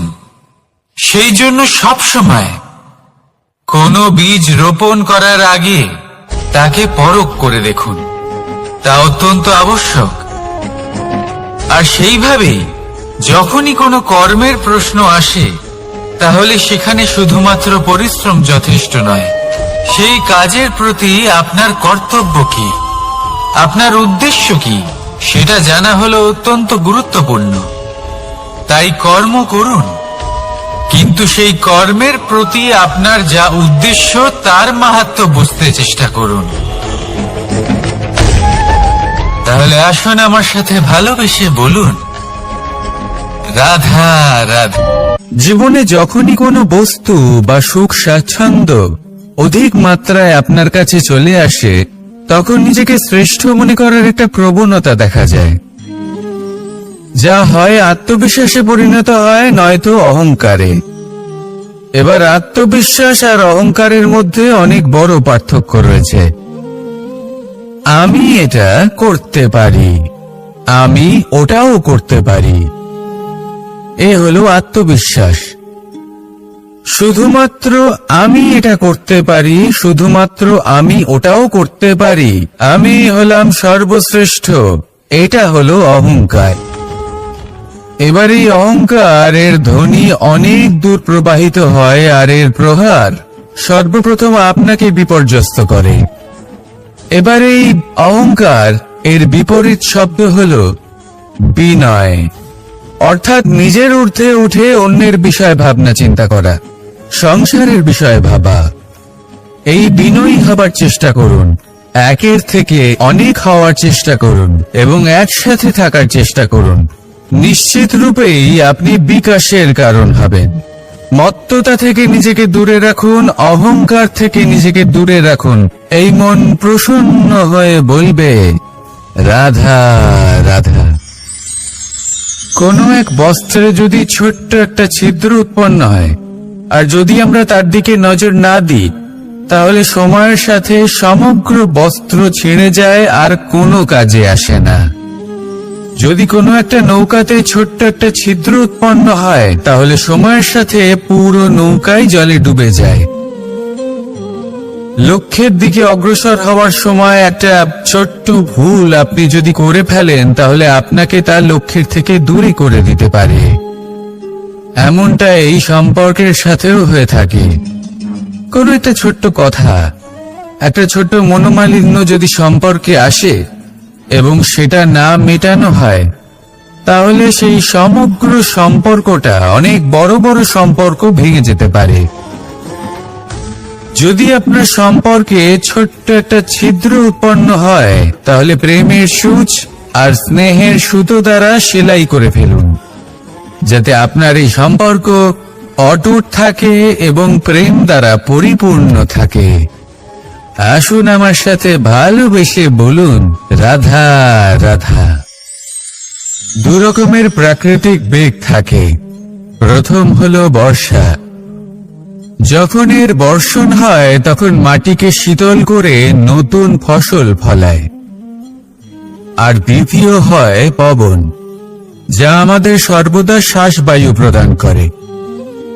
অশান্ত এই মনকে শান্তি প্রদান করে, এই ক্লান্ত শরীরে স্ফূর্তি প্রদান করে। আমাদের জীবনে যত আবেগ আছে, তা হয় বর্ষার মতো হওয়া উচিত, নয় হওয়া উচিত পবনের মতো। ক্রোধ, মতভেদ, বিবাদ, এগুলো হওয়া উচিত বর্ষার মতো। অর্থাৎ কিছু সময় পরে যেন এরা নিজে থেকেই ছিন্ন ভিন্ন হয়ে চলে যায়। আর যদি পবনের মতো কোনো আবেগ থাকা উচিত, তা হলো প্রেম, যা সর্বদা শ্বাসবায়ু প্রদান করে, সবসময় সাথে থাকে। একে আমরা অনুভব করতে পারি না, কিন্তু এই আমাদের অনুভব করার জন্য প্রাণবায়ু প্রদান করে। আর যখন চক্রবাতের মতো সে ভয়ঙ্কর হয়ে ওঠে, তখন সমগ্র সংসার বদলে দেয়। এর সারমর্ম একটাই, শক্তি। মতভেদ, ক্রোধ, বিবাদের শক্তি যদি থাকে, তা আছে প্রেমের মধ্যে। তাই এই প্রেমকে মনের মধ্যে রাখুন আর আমার সাথে বলুন, রাধা রাধা। জীবনে দুই ধরনের আবেগ রয়েছে, যার কোনো মূল্য নেই। আমার কথার অর্থ এটা নয় যে এদের কোনো গুরুত্ব নেই। গুরুত্ব যথেষ্টই রয়েছে, শুধু এদের জন্য আপনাকে কোনো অমূল্য দিতে হয় না। প্রথম আবেগ হলো আনন্দ, প্রসন্নতা। এটা আপনি যে কোনো জায়গায় খুঁজে পেতে পারেন, যদি আপনি খুঁজে পেতে চান। আপনি কোনো পুষ্পের সৌন্দর্য দেখে প্রসন্ন হতে পারেন, বায়ুর কারণে যখন একটি বৃক্ষ শিহরিত হয় সেটা দেখে আপনি প্রসন্ন হতে পারেন। একটা ছোট্ট শিশুর কলরব শুনেও আপনি প্রসন্ন হতে পারেন। একটা ক্রন্দনরত বালককে হাসিয়ে আপনি প্রসন্ন হতে পারেন। সবকিছু আপনার উপর নির্ভরশীল। সেখানে আরেকটি আবেগ হলো দুশ্চিন্তা। মানুষ বড়ই দুশ্চিন্তা করতে থাকে। আজ আমি এই কাজ করেছি, সেই বিষয়ে চিন্তা। আজ আমি এই কাজ করতে পারিনি, সেই বিষয়ে চিন্তা। কাল আমাকে এই কাজ করতে হবে, সেই নিয়ে চিন্তা। আমি কি সেই কাজটা করতে পারবো, সেই বিষয়েও দুশ্চিন্তা। চিন্তা সর্বত্র রয়েছে, যার জন্য মূল্য দিতে হয় না। যত চান আপনি একত্রিত করতে পারেন। একটা গুরুত্বপূর্ণ কথা মনে রাখবেন, প্রসন্নতা জীবনের একটা নতুন সূত্রপাত। সেখানে দুশ্চিন্তা হলো জীবনের চিতার সমান। এবার এই দুটি আবেগ হলো মূল্যহীন, দুটোই আপনার সামনে আছে। কোনটা চয়ন করবেন আপনি, দুশ্চিন্তা নাকি প্রসন্নতা? সিদ্ধান্ত আপনারই। আসুন আর আমার সাথে ভালোবেসে বলুন, রাধা রাধা। জীবনের প্রত্যেক মুহূর্ত আমাদের কিছু না কিছু শিক্ষা দেয়, নির্ভর করছে আমাদের দৃষ্টিভঙ্গির উপর। যেমন নদী হলো আমার অত্যন্ত প্রিয়। নদীতে ভ্রমণ করতে আমার খুব ভালো লাগে। কি বলেন? নদীতে সবসময় নতুন কিছু থাকে, ও পুরনো কিছুই নিয়ে বসে থাকে না। সব সময় প্রবাহমান, কখনো থামে না। ততক্ষণ থামে না যতক্ষণ না সাগরে গিয়ে সমাহিত হচ্ছে। ঠিক এইভাবেই আমাদেরও উচিত নিজের জীবন অতিবাহিত করা, নদীর মতো। প্রত্যেক মুহূর্ত নতুন, তাই সেইভাবেই জীবন যাপন করুন। পুরনো কিছুই একত্রিত করে রাখবেন না। বিগত স্মৃতির মাঝে নিজেকে হারিয়ে ফেলবেন না। এই যে বর্তমান, এই যে মুহূর্ত, সেটাই হলো সর্বশ্রেষ্ঠ। এর মাঝেই জীবন যাপন করুন। নদীর মতো প্রবাহমান হতে শিখুন। আপনি শিখে গেলে তাহলে মনে রাখবেন, আমার আপনার মাঝে বিচরণ করতে বড়ই ভালো লাগবে। যে ব্যক্তি আনন্দের সাথে জীবনের প্রত্যেকটা মুহূর্ত অতিবাহিত করে কোনো চিন্তা ছাড়াই প্রবাহমান হয়, কখনোই থামে না যতক্ষণ না মুক্তি লাভ করছেন, এমন ব্যক্তির মধ্যেই রাধাকৃষ্ণ বসবাস করেন। তাহলে আসুন আমার সাথে ভালোবেসে বলুন, রাধা রাধা। আপনি অবশ্যই কোনো গাছ দেখে থাকবেন যেখানে অনেক ফল রয়েছে। সেই গাছের ডালগুলি নিজে থেকেই নত হয়ে যায়। কেন? যাতে মানুষ, প্রাণী, এরা সকলে যাতে সেই ফল খুব সহজে গ্রহণ করতে পারেন। এটাই হলো প্রকৃতির শিক্ষা, এটাই হলো প্রকৃতির নিয়ম। মানুষেরও কিছুটা এরকমই হওয়া উচিত। যদি আপনি সাফল্যের চরম সীমায় পৌঁছে যান, অনেক বেশি ধন অর্জন করে ফেলেন, তখন মনে রাখবেন যে আপনি যেন অহংকারী না হয়ে পড়ে। বিনম্র থাকতে হবে। সেই ধনকে ব্যবহার করতে হবে উচিত কাজের জন্য। সেই ধনের দ্বারা সমাজের মঙ্গল করা উচিত। সকল মানুষকে সাহায্য করা উচিত যাদের ধনের অভাব আছে। যদি ধনী হওয়া সত্ত্বেও আপনি ধনের সদ্ব্যবহার এই সমাজের মঙ্গলের জন্য, তার ভালোর জন্য না করেন, যদি আপনি ধন দান না করেন, তাহলে এই ধন অহংকার রূপী বিষে পরিণত হয়ে আপনাকেই নাশ করবে। তাই ফলে ভরা গাছের মতো নত হয়ে থাকুন, বিনম্র হয়ে থাকুন, দান করুন, আর আমার সাথে ভালোবেসে বলুন, রাধা রাধা। জল, এ হলো জীবনের আধার, পঞ্চতত্ত্বের মধ্যে একটি, আর অত্যন্ত বিশেষ। এর থেকে অনেক বড় শিক্ষা পাওয়া যায়। এই জল গন্তব্যের বিষয়ে এর স্পষ্ট ধারণা আছে। ও জানে ওর লক্ষ্য কি, আর প্রয়াস করে ততদূর সে পৌঁছেও যায়। এটি পর্বত থেকে বয়ে নিচে নেমে আসে, নদীর সাথে সমাহিত হয়ে তার সাথে বয়ে চলে, চিরসবুজ বনানী গড়ে তোলে, প্রাণীদের তৃষ্ণা নিবারণ করে, সামনে এগিয়ে চলে, মানুষের সাথে মিলিত হয়। যারা একে বাঁধের মধ্যে বেঁধে রাখতে চেষ্টা করে সে বন্দি দশাতেও থেকে যায়, মানুষের কল্যাণ করে। তারপর বাঁধ থেকে মুক্তি পেয়ে এগিয়ে চলে, কোথাও ধাক্কা খায়, কোথাও বাধা পড়ে, কোথাও যদি পথ খুঁজে না পায় তাহলে পথ খুঁজেই নেয়, আর যেখানে পথ থাকে না সেখানে পথ বানিয়ে নেয়, আর শেষ পর্যন্ত নিজের লক্ষ্যে পৌঁছেই যায়, অর্থাৎ সমুদ্রে গিয়ে সমাহিত হয়ে যায়। আমাদেরও কিছুটা এরকমই হয়ে উঠতে হবে। যেখানেই যাবেন সকলের কল্যাণ করুন, সামনে এগোন। আপনি কোথাও পড়ে গেলে, ধাক্কা খেলে আঘাত লাগবেই, উত্থান পতন লেগেই থাকে। সামনে এগোতে থাকুন। কোথাও পথ না পেলে তা খুঁজে নিন, কোথাও পথ না থাকলে তা বানিয়ে নিন। নিজের গন্তব্যের কথা সব সময় মনে রাখুন। শেষ পর্যন্ত নিজের মোক্ষ লাভ আপনি অবশ্যই করবেন। আর আমার সাথে ভালোবেসে বলুন, রাধা রাধা। মানুষ অসুস্থ কেন হন? শারীরিক দুর্বলতার কারণে?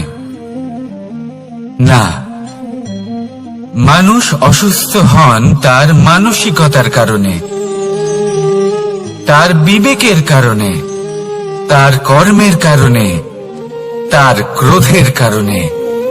আর যখন কেউ সুস্থ হন, ঠিক হয়ে যান, তার মানে এটা নয় যে শুধু ওষুধের জন্য তিনি সুস্থ হয়েছেন। না, এটা কারোর তার প্রতি প্রেমের প্রভাব, বিশ্বাসের প্রভাব, সম্বলের প্রভাব। শুধুমাত্র ওষুধ দিয়ে কিছুই হয় না। যদি মনে প্রেম থাকে, বিবেক থাকে, বিশ্বাস থাকে, সম্বল থাকে, তবেই সেই ওষুধ কাজ করতে পারে। তাই মনে রাখবেন, এই জীবন হলো অত্যন্ত ছোট। মনে প্রেম ভাব রাখুন, মিত্রতা করুন, শত্রুতা নয়, ভালোবাসুন, বিদ্বেষ নয়। আর এই ভালোবাসার সাথেই বলুন, রাধা রাধা। জীবন, এই জীবনের সত্য কি? জন্ম, যেখান থেকে জীবন আরম্ভ হয়, নাকি সমাপ্তি? মৃত্যু, যেখানে জীবন শেষ হয়ে যায়। জীবনের সত্য এটা নয়, সব কিছু এটা নয়। ভালো করে ভেবে দেখলে কিছুই যায় আসে না যে আপনার জন্ম কোথায় হয়েছে, কিভাবে হয়েছে। এতেও কিছু যায় আসে না যে আপনার মৃত্যু কোথায় হবে, কিভাবে হবে।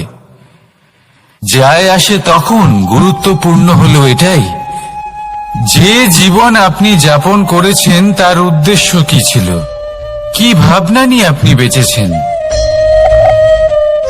এখন যদি আপনি এমন কিছু করেন যার দ্বারা এই সংসার আপনার থেকে জীবন যাপনের প্রেরণা পেতে পারে, মৃত্যুর পরেও আপনার কর্ম দেখে তা স্মরণ করে জীবনে বাঁচতে শেখেন, তাহলে তার তাৎপর্য হলো আপনি নিজের কর্মের দ্বারা, নির্বাচনের দ্বারা অমর হয়ে গেছেন।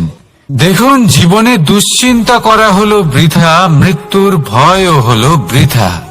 কারণ আত্মা কখনো মরে না, তাকে কেউ শেষ করতে পারে না। না কাল, না মৃত্যু, আর না সময়। যদি এমন কিছু থাকে যা আপনার আত্মাকে শেষ করে দিতে পারে, তাহলে তা আপনারই নিজের দুষ্কর্ম। তাই এই যে জীবনকাল আপনার কাছে রয়েছে, তাতে শুধু শুভ কর্ম করুন, দুশ্চিন্তা করা ত্যাগ করুন। এমন কর্ম করুন যা দেখে সংসার উচিত পথে চলে আসবে, শুভ কর্ম করবে। যদি আপনার মৃত্যুর পরে সংসার আপনাকে স্মরণ করে শিক্ষা লাভ করে, উচিত পথে চলে, প্রেরিত হয়, তাহলে আপনিও অমর হয়ে যাবেন। আসুন আমার সাথে ভালোবেসে বলুন, রাধা রাধা। কথায় আছে, যা কিছু অন্তর থেকে নিঃসৃত হয় তা অশুভ হয় না। অশুভ হলো সেই বোধ, সেই ইচ্ছে যা অন্তর থেকে নিঃসৃত হলেও কখনোই বিবেকের দ্বারা পরখ করা হয় না। এমনই একটা অনুভূতি হলো ক্রোধ। এই ক্রোধ আপনার বিবেকই হরণ করে নেয়, আপনার করুণা হরণ করে নেয়। আপনি ভাবনা চিন্তা করার যোগ্যতাই হারিয়ে ফেলেন। এবার যদি আপনি সংসারকে নিয়ন্ত্রণ করতে চান, ভবিষ্যতের উপর নিয়ন্ত্রণ রাখতে চান, বর্তমানের উপর নিয়ন্ত্রণ রাখতে চান, তাহলে প্রথমে নিজের ক্রোধের উপর নিয়ন্ত্রণ করা শিখতে হবে। কারণ এই ক্রোধ আপনার বন্ধু নয়, এ আপনার শক্তি নয়, এ হলো আপনার দুর্বলতা। আর এটা শত্রুর শক্তি বাড়িয়ে তোলে, আর শেষ পর্যন্ত ক্ষতি আপনারই হয়। তাই এই ক্রোধকে নিজের নিয়ন্ত্রণে রাখুন। অশুভ মন্তব্য আপনা থেকেই অসফল হয়ে যাবে। আসুন আমার সাথে ভালোবেসে বলুন, রাধা রাধা।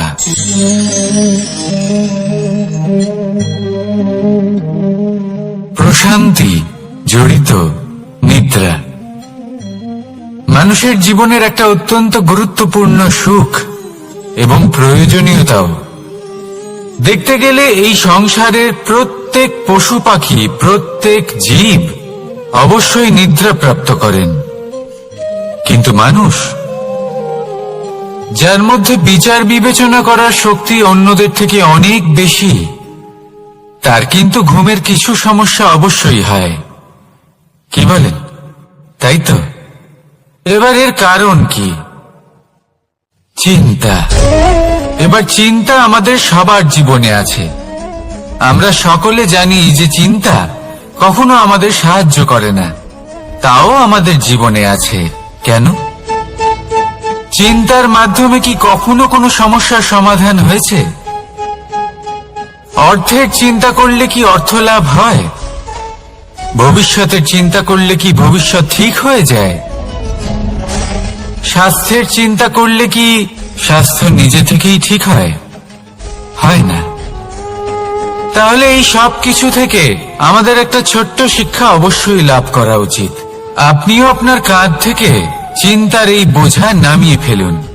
আর ইচ্ছে, এই সব ইচ্ছে একত্রিত হয়ে আমাদের মনে চিন্তা উৎপন্ন করে। তাই এই চিন্তাগুলিকে ত্যাগ করুন। প্রকৃতির প্রেমের ওপর বিশ্বাস রাখুন।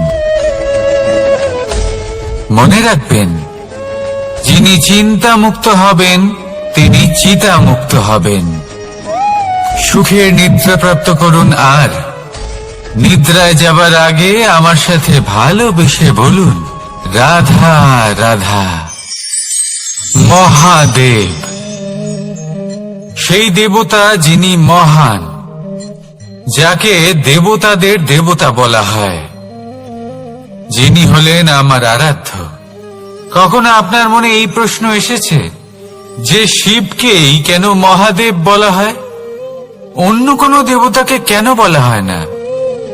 সেই কারণে, কারণ মহাদেবের মধ্যে, ওনার মধ্যে এমন এক বিশেষ গুণ রয়েছে যা অন্য কারণ নেই। তা হলো নিঃস্বার্থ হয়ে মানুষের সেবা করা।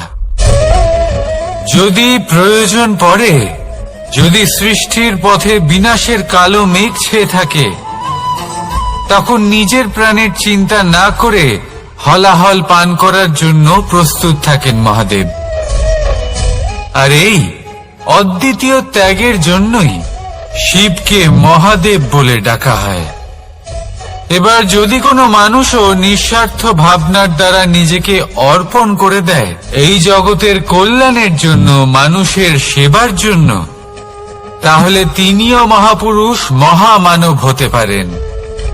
যদি কেউ অভুক্ত থাকেন, তাহলে নিজের থালা থেকে অর্ধেক খাবার তাকে দিয়ে দিন। যদি কেউ অসুস্থ হন, তাহলে তাকে সেবা করার, চিকিৎসা করার চেষ্টা করুন। এই জীবন শুধু নিজের জন্য নয়, অন্যদের প্রতি, সমস্ত সংসারের প্রতি উৎসর্গ করুন। যদি এইসব মানুষ শিখে যান, তাহলে তিনি মহাদেবের পথে অগ্রসর হতে পারেন। যদি মানুষ নিঃস্বার্থ ভাবনার দ্বারা এই সংসারের সেবা করতে শিখে যান, তাহলে তিনি নিশ্চিত রূপে মহামানব অবশ্যই হতে পারবেন। আসুন আমার সাথে ভালোবেসে বলুন, রাধা রাধা। স্বর্ণ, হিরে, মুক্ত, মানিক, এই সব কিছুকে আগে পাথর বলা হতো। তাহলে এমন কি হলো যে এদের রত্ন বলা হয়? আর রত্ন তা বাস্তবে আসলে কি? এটা হলো সেই পাথর যাকে আগে আগুনের তাপ সহ্য করতে হয়েছে, পরখ করা হয়েছে, যাচাই করা হয়েছে, এদের কাটার চেষ্টা করা হয়েছে, কিন্তু তারা কখনোই নষ্ট হয়নি, বরং তারা আরো উদ্ভাসিত হয়েছে, আরো উজ্জ্বল হয়েছে, এই সংসারে আরো প্রকাশ ছড়িয়ে দিয়েছে। সেই জন্য এরা হলো এত অমূল্য, সেই জন্য এরা হলো বহুমূল্য, সেই জন্য এদের রত্ন বলা হয়। এবার মানুষের কাছেও এই নির্বাচনের অধিকার রয়েছে যে আমরা শুধু পাথর হয়ে থাকব নাকি রত্ন হয়ে থাকব।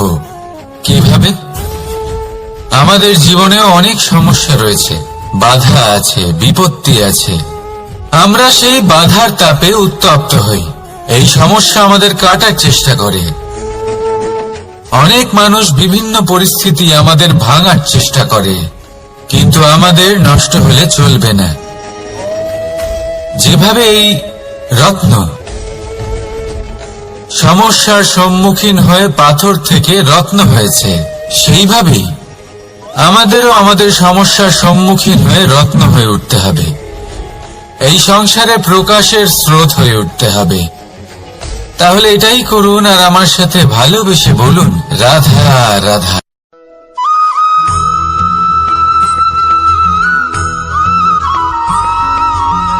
আমরা যখনই কোনো যাত্রায় যাব বলে মনে করি, তখনই আমরা প্রস্তুত থাকি আসন্ন বিপদের জন্য বা সংকটের জন্য।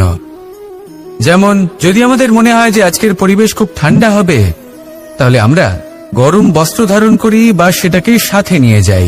যদি মনে হয় যে বৃষ্টি হতে পারে বা বৃষ্টি হয়ে চলেছে, আমরা দেখছি, তাহলে আমরা একটা ছাতা সাথে নিয়ে নিই। আমরা প্রস্তুত থাকতে চাই এবং এটাই উচিত, এবং সেই কারণেই আমরা যাত্রায় সাফল্য লাভ করি। কিন্তু যদি আমরা কথা বলি জীবনযাত্রা নিয়ে, যা কিনা সব থেকে বেশি গুরুত্বপূর্ণ, তাহলে তার জন্য আমরা পূর্ণরূপে প্রস্তুত থাকি না।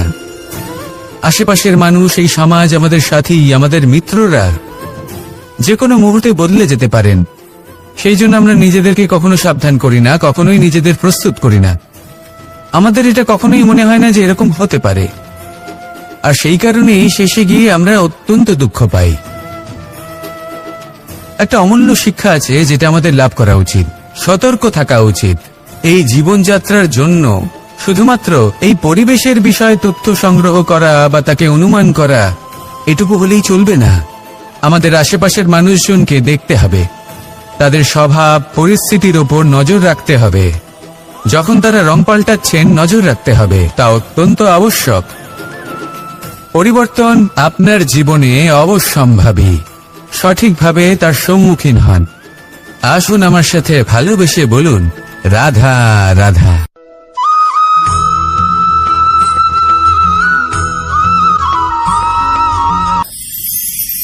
ঈশ্বর আসলে কে? সংসারের বেশিরভাগ মানুষের কাছে ঈশ্বর হলেন এই সংসারের রচয়িতা, পালনকর্তা। কারোর কাছে উনি জ্ঞাতা, কারোর কাছে উনি হলেন আস্থার প্রতীক, আবার কারোর জন্য শুধুমাত্র অন্ধ বিশ্বাস। কিন্তু এই ঈশ্বর কি কোনো শরীর, নাকি একটা বোধ, নাকি শুধুই শ্রদ্ধা? ঈশ্বর হলেন তিনি যিনি হলেন আপনার ইষ্ট। সেই জন্যই তো গুরু, মাতা, পিতা এনাদেরও ঈশ্বরই বলা হয়েছে। যাদেরকে আমরা ঈশ্বর বলে মনে করি, যারা আমাদের ইষ্ট, তারা আমাদের একটি পথ দেখান, একটি দিকে চালিত করেন। সেই পথে চলে আপনি শুভ কর্ম করতে পারেন। আর যখন কোনো ব্যক্তি তার ঈশ্বরের আদেশ পালন করেন, তখন সে নিজে থেকেই শুভ পথে অগ্রসর হয়ে যান। বেশ কয়েকজন মানুষ ঈশ্বরের উপর আস্থা রাখেন এবং ভাবেন যে অনুচিত কোনো কাজ করা উচিত নয়, ঈশ্বর দেখছেন। ওনারা ভয় পান যে কোনো অনুচিত কর্ম করলে কে জানে তার পরিণাম কি হবে। এমন অনেক ব্যক্তি রয়েছেন যারা ঈশ্বরকে বিশ্বাস করেন এবং জানেন যে ঈশ্বর তাদেরকে দেখছেন, তাই যে যে শুভকর্ম ওনারা করেছেন তার ফল তারা অবশ্যই পাবেন। এবার আপনি ভয় পেয়ে ঈশ্বরকে বিশ্বাস করবেন নাকি বিশ্বাসের দ্বারা ঈশ্বরকে বিশ্বাস করবেন, সেই সিদ্ধান্ত আপনারই। কিন্তু হ্যাঁ, যদি আপনার মনে ঈশ্বরের জন্য কোনো স্থান থাকে, যদি আপনার কোনো ইষ্ট থাকেন, যদি আপনি কাউকে ঈশ্বর মনে করেন, যার প্রত্যেক আদেশ আপনি পালন করে থাকেন, তাহলে বলি ঈশ্বর কখনো আপনাকে অনুচিত পথে চালিত করবেন না। আসুন আমার সাথে ভালোবেসে বলুন, রাধা রাধা।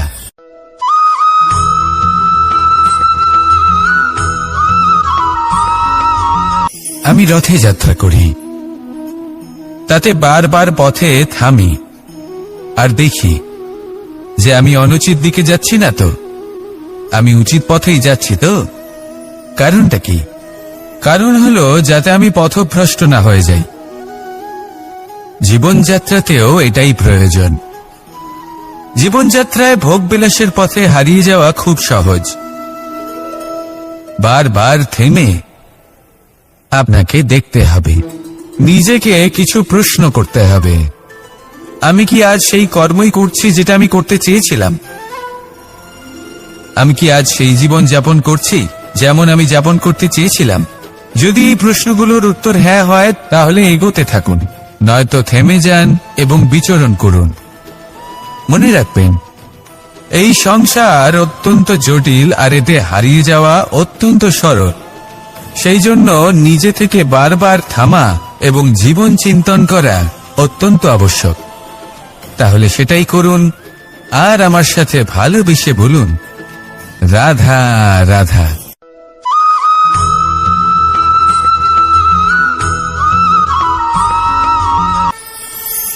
কথায় আছে যে স্বপ্ন এবং লক্ষ্য হলো একটি মুদ্রারই দুটি দিক। যতক্ষণ না স্বপ্ন দেখছেন ততক্ষণ বুঝবেন কি করে আপনার লক্ষ্য কি? স্বপ্ন দেখে যদি নিজের লক্ষ্য বুঝতে পারেন, সেটা পেতে চান, তবেই সেটা লাভ করতে পারবেন। কিন্তু স্বপ্ন এবং লক্ষ্য এই দুইয়ের মধ্যে একটা ভারসাম্য রয়েছে যেটা বজায় রাখা প্রয়োজনীয়। একে আমরা বলে থাকি পরিশ্রম। দেখুন, যদি আপনি স্বপ্ন দেখতে চান তাহলে পরিশ্রম ত্যাগ করে নিদ্রা লাভ প্রয়োজন। কিন্তু যদি আপনি লক্ষ্য লাভ করতে চান তাহলে আপনাকে নিদ্রা ত্যাগ করে পরিশ্রম করতে হবে। তাই আলস্য ত্যাগ করুন এবং সিদ্ধান্ত নিন যে আপনি কি চান আপনার জীবনের এই তুলাদণ্ডে। স্বপ্নের পাল্লা ভারী হওয়া প্রয়োজন নাকি লক্ষ্যের? আমার মতে এই দুইয়ের মধ্যে যদি ভারসাম্য বজায় রাখেন তবে পথ নিজে থেকেই সামনে আসবে। শুধু সেই পথে অগ্রসর হতে থাকুন এবং আমার সাথে ভালোবেসে বলুন, রাধা রাধা।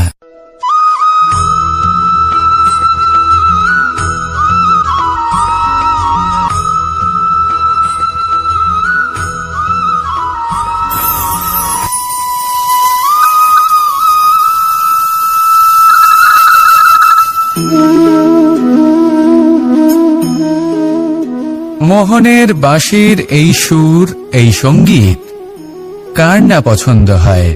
সবারই খুব ভালো লাগে। এবার এই সুর আসে কোথা থেকে? কেউ বলবেন কৃষ্ণের হৃদয় থেকে। সত্য কথা, এই সুর হৃদয় থেকে নির্গত হয় এবং প্রকট হয় এই বাঁশি থেকে।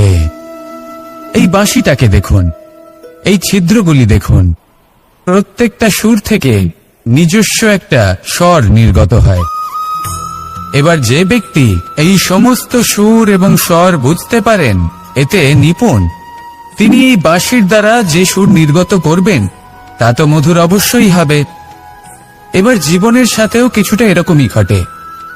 জীবনের কিছু নীতি থাকে, অর্থ, কুটুম্ব এবং আধ্যাত্মিক।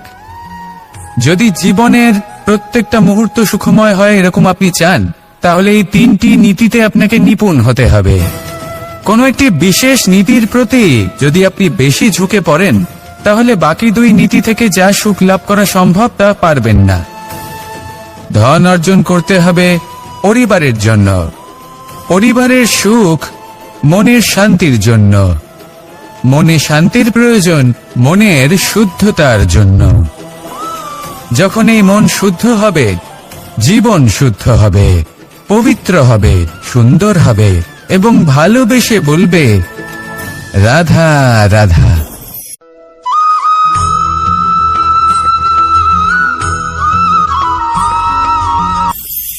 আপনারা সবাই একটা গাছের পাতাকে দেখুন।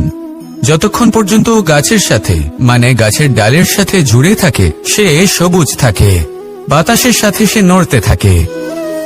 যতক্ষণ পর্যন্ত ও সূর্য থেকে পাওয়া রশ্মির শক্তি গাছে পৌঁছে দেয় ততক্ষণ ও ডালের সাথে যুক্ত থাকে। কিন্তু যখন সেই পাতা শুকিয়ে যায় তখন তার কোনো গুরুত্ব থাকে না। সেই পাতা গাছের ডালে এবং বৃক্ষের কাছে বোঝা হয়ে থেকে যায়। এবং এমন এক সময় আসে যখন সেই ডালটি শুকনো সেই পাতাকে পরিত্যাগ করে।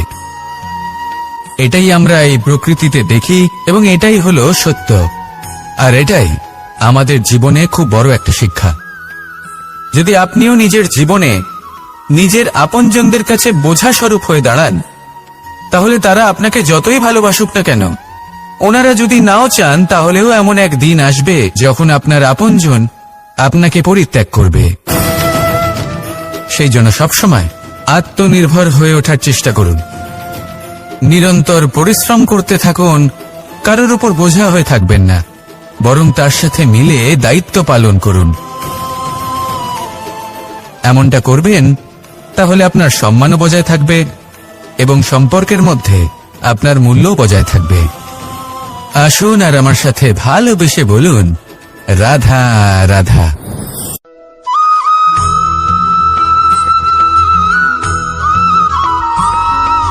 এই শুকনো পাতাটিকে দেখুন, নিষ্প্রাণ হয়ে পড়েছে। কোনো একটা সময় এই পাতাটি একটা গাছের ডালে ছিল। সেই গাছ ওর লালন পালন করত। যখন যখন বাতাস বইত এই পাতায় কম্পন দেখা দিত, মনকে প্রফুল্ল করে তুলত। কোনো একদিন এই পাতা গাছের ডাল থেকে ঝরে পড়ে গেল। নিঃসন্দেহে ও নিজের স্বাধীনতা পেল, কিন্তু আস্তে আস্তে শুকিয়ে গেল, নিষ্প্রাণ হয়ে গেল। দেখুন, আমি এই কথা বলছি না যে স্বাধীনতা অনুচিত, কখনোই না। কিন্তু যে কোনো পরিস্থিতিতে স্বাধীন হতে চাওয়া এটা নিশ্চিতরূপে অনুচিত। আমরা যদি আমাদের জীবনে পরিবারের গুরুত্ব ভেবে দেখি, তাহলে এই পরিবারে যতই মতভেদ থাকুক না কেন, যতই মনোমালিন্য থাকুক না কেন, যতই বিবাদ থাকুক না কেন, এই সব মিটিয়ে নেওয়া অত্যন্ত প্রয়োজনীয়। সেই সবকিছু সমাপ্ত করা অত্যন্ত প্রয়োজনীয়। কখনো এই পরিবারকে ভাঙতে দেবেন না, কখনো এই পরিবার থেকে দূরে চলে যাবেন না। এই পরিবার হলো আমাদের জীবনের একটা অমূল্য সম্পদ, অমূল্য এক আশ্রয়, যা এই সংসারে হয়তো কোথাও আপনি পাবেন না। তাই একে আগলে রাখুন। ভেবে নিন আপনি পাতা আর আপনার পরিবার সেই গাছ। আসুন আমার সাথে ভালোবেসে বলুন রাধা রাধা।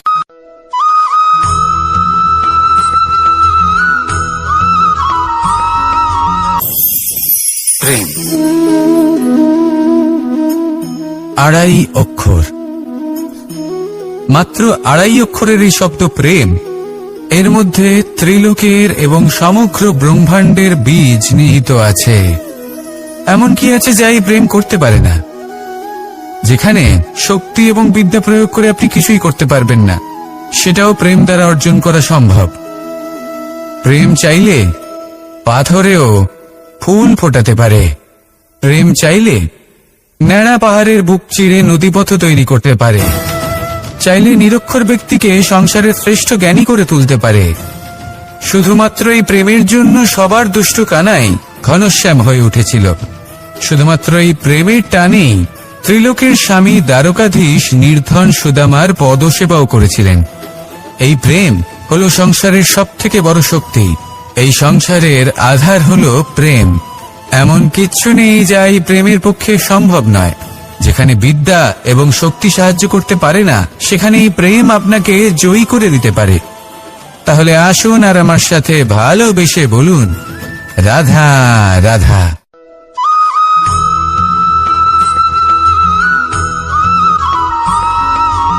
দীপাবলি আমাদের সবথেকে বড় উৎসব।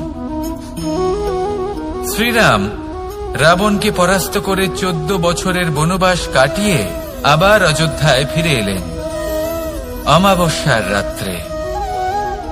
অযোধ্যায় সবাই খুব প্রসন্ন ছিলেন, খুবই উৎসাহিত ছিলেন। অযোধ্যায় সহস্র প্রদীপ প্রজ্বলিত করা হয়েছিল এই উৎসবে। একে আমরা দীপাবলি বলে থাকি। এবার এই বিষয়ে আমরা সকলে জানি। আপনি কি এটা জানেন যে শ্রীরাম বাস্তবে অমাবস্যার এক রাত আগেই অযোধ্যায় পৌঁছে গেছিলেন? সবার সামনে অমাবস্যার রাতে এসেছিলেন। এর কারণ কি? শ্রীরাম প্রমাণ করতে চেয়েছিলেন যে যে কোনো সময়, দিন হোক বা রাত, শুভ বা অশুভ হয় না। শুভ অশুভ কিছু থাকলে তা হলো মানুষের চিন্তা, তার ভাবনা, তার নির্বাচন আর তার কর্ম। নিজেই দেখে নিন। শ্রীরাম অর্থে দীপাবলি বলা যেতে পারে। তাহলে নিজের পরিবারের সাথে দীপাবলি পালন করুন। আপনাদের শুভেচ্ছা জানাই। আসুন আর আমার সাথে ভালোবেসে বলুন, রাধা রাধা।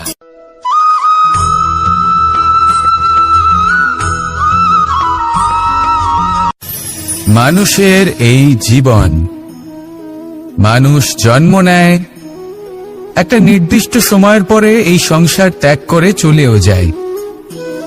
এবার শুধু এটাই আবশ্যক নয় যে এই জীবনকালকে আপনি যাপন করবেন, শুধু এটাই গুরুত্বপূর্ণ নয়। আবশ্যক এবং গুরুত্বপূর্ণ হলো এটা যে এই জীবনকালে আপনি এমন কিছু করেন যাতে এই সংসারের মঙ্গল হয়, যাতে এই সংসার আপনাকে মনে রাখে, আপনার থেকে প্রেরিত হয়, আপনার মতো হতে চায়, প্রত্যেক বছর আপনার জন্মতিথির অপেক্ষা করে, এমনভাবে আপনার জন্মদিন পালন করে যাতে সেটা মহোৎসবের আকার ধারণ করে। এবার এই জন্মদিন এমনি এমনি মহোৎসবে পরিণত হয় না। তখন হয় না যখন কোনো ব্যক্তি রাজার রূপে বা কোনো গোয়ালার রূপে জন্মগ্রহণ করে। তখন পরিণত হয় যখন একজন মানুষ জন্মগ্রহণের পরে এই সংসারকে কোনো শিক্ষা দিয়ে যান। কিভাবে একজন মানুষ গোয়ালা থেকে রাজা হতে পারে, কিভাবে একজন মানুষ অসত্য থেকে সত্যের পথে চলতে শুরু করেন, অধর্ম থেকে ধর্মের পথে চালিত হতে পারেন, কিভাবে অন্ধকার থেকে প্রকাশের দিকে যেতে পারেন, কিভাবে নিজের আত্মাকে পরমাত্মার সাথে মিলিত করতে পারেন। তা সে রামনবমী হোক বা জন্মাষ্টমী হোক, তাদের জীবনের সাথে জড়িত প্রত্যেক মুহূর্ত একটা পরবের আকার ধারণ করে। তাহলে আপনিও এইভাবে নিজের জীবন যাপন করতে থাকুন। এই সংসারে শুধু ভালোবাসা বিতরণ করুন, কিছুটা এমন ভাবে বিতরণ করুন যাতে আপনি এই সংসার থেকে চলে যাওয়ার পরেও এই সংসারে আপনি শুধুই ভালোবাসা বিতরণ করতে পারেন। যদি আপনি এরকম করেন, সংসারকে প্রেরণা দেন, তাহলে আপনার জীবনও রাধা কৃষ্ণের প্রেমের মতোই অলৌকিক এবং দৈব হয়ে উঠবে।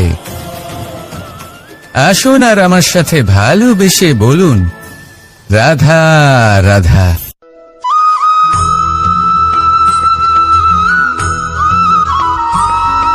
ভোজন এই সংসারে যেই হোক না কেন, কোনো মানুষ হোক, কোনো প্রাণী হোক, কোনো কীট হোক বা কোনো বনস্পতি হোক, প্রত্যেকের জন্য ভোজন অতি আবশ্যক। কারণ ভোজন থেকেই শক্তি পাওয়া যায়, আর সেই শক্তি দিয়েই সংসারের, আমাদের জীবনের সমস্ত কার্য করা যায়। এবার এমন এক ধরনের শক্তি হয় যা শীতের ঋতুতে সূর্য থেকে আমরা পেয়ে থাকি, আর আরেক ধরনের উত্তাপ হয় যা দিয়ে ভোজন রান্না করা হয়, সুস্বাদু নানান ধরনের ভোজন। এবার অত্যন্ত গুরুত্বপূর্ণ হলো যে ব্যক্তি সেই ভোজন বানাচ্ছেন তার মানসিক পরিস্থিতি এবং সেই ব্যক্তি যিনি ভোজন গ্রহণ করছেন তার মানসিক অবস্থা। যখনই আপনি ভোজন বানাচ্ছেন তখন ভালোবাসার সাথে কাজটা করুন, ধনাত্মক ভাব নিয়ে, সৎ ভাবনার সাথে। কারণ আপনার এই মানসিক স্থিতি শক্তির আকারে সেই খাদ্যের সাথে মিলেমিশে যায়। আর যখনই আপনি ভোজন গ্রহণ করছেন, তখন সদ্ভাবনার সাথে, প্রসন্নতার সাথে গ্রহণ করুন, ধনাত্মক ভাব নিয়ে। যদি আপনি প্রসন্নতার সাথে রান্না করেন, প্রসন্নতার সাথে খাদ্য গ্রহণ করেন, তাহলে আপনি প্রসন্নই থাকবেন।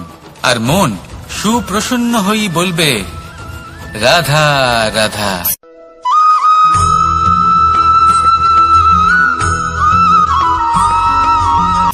কথায় আছে সংসারে নাকি সকল রোগের ওষুধ আছে। যদি আপনি নিজের শরীরকে ভালোবাসেন তাহলে ব্যায়াম করুন। যদি নিজের নিঃশ্বাস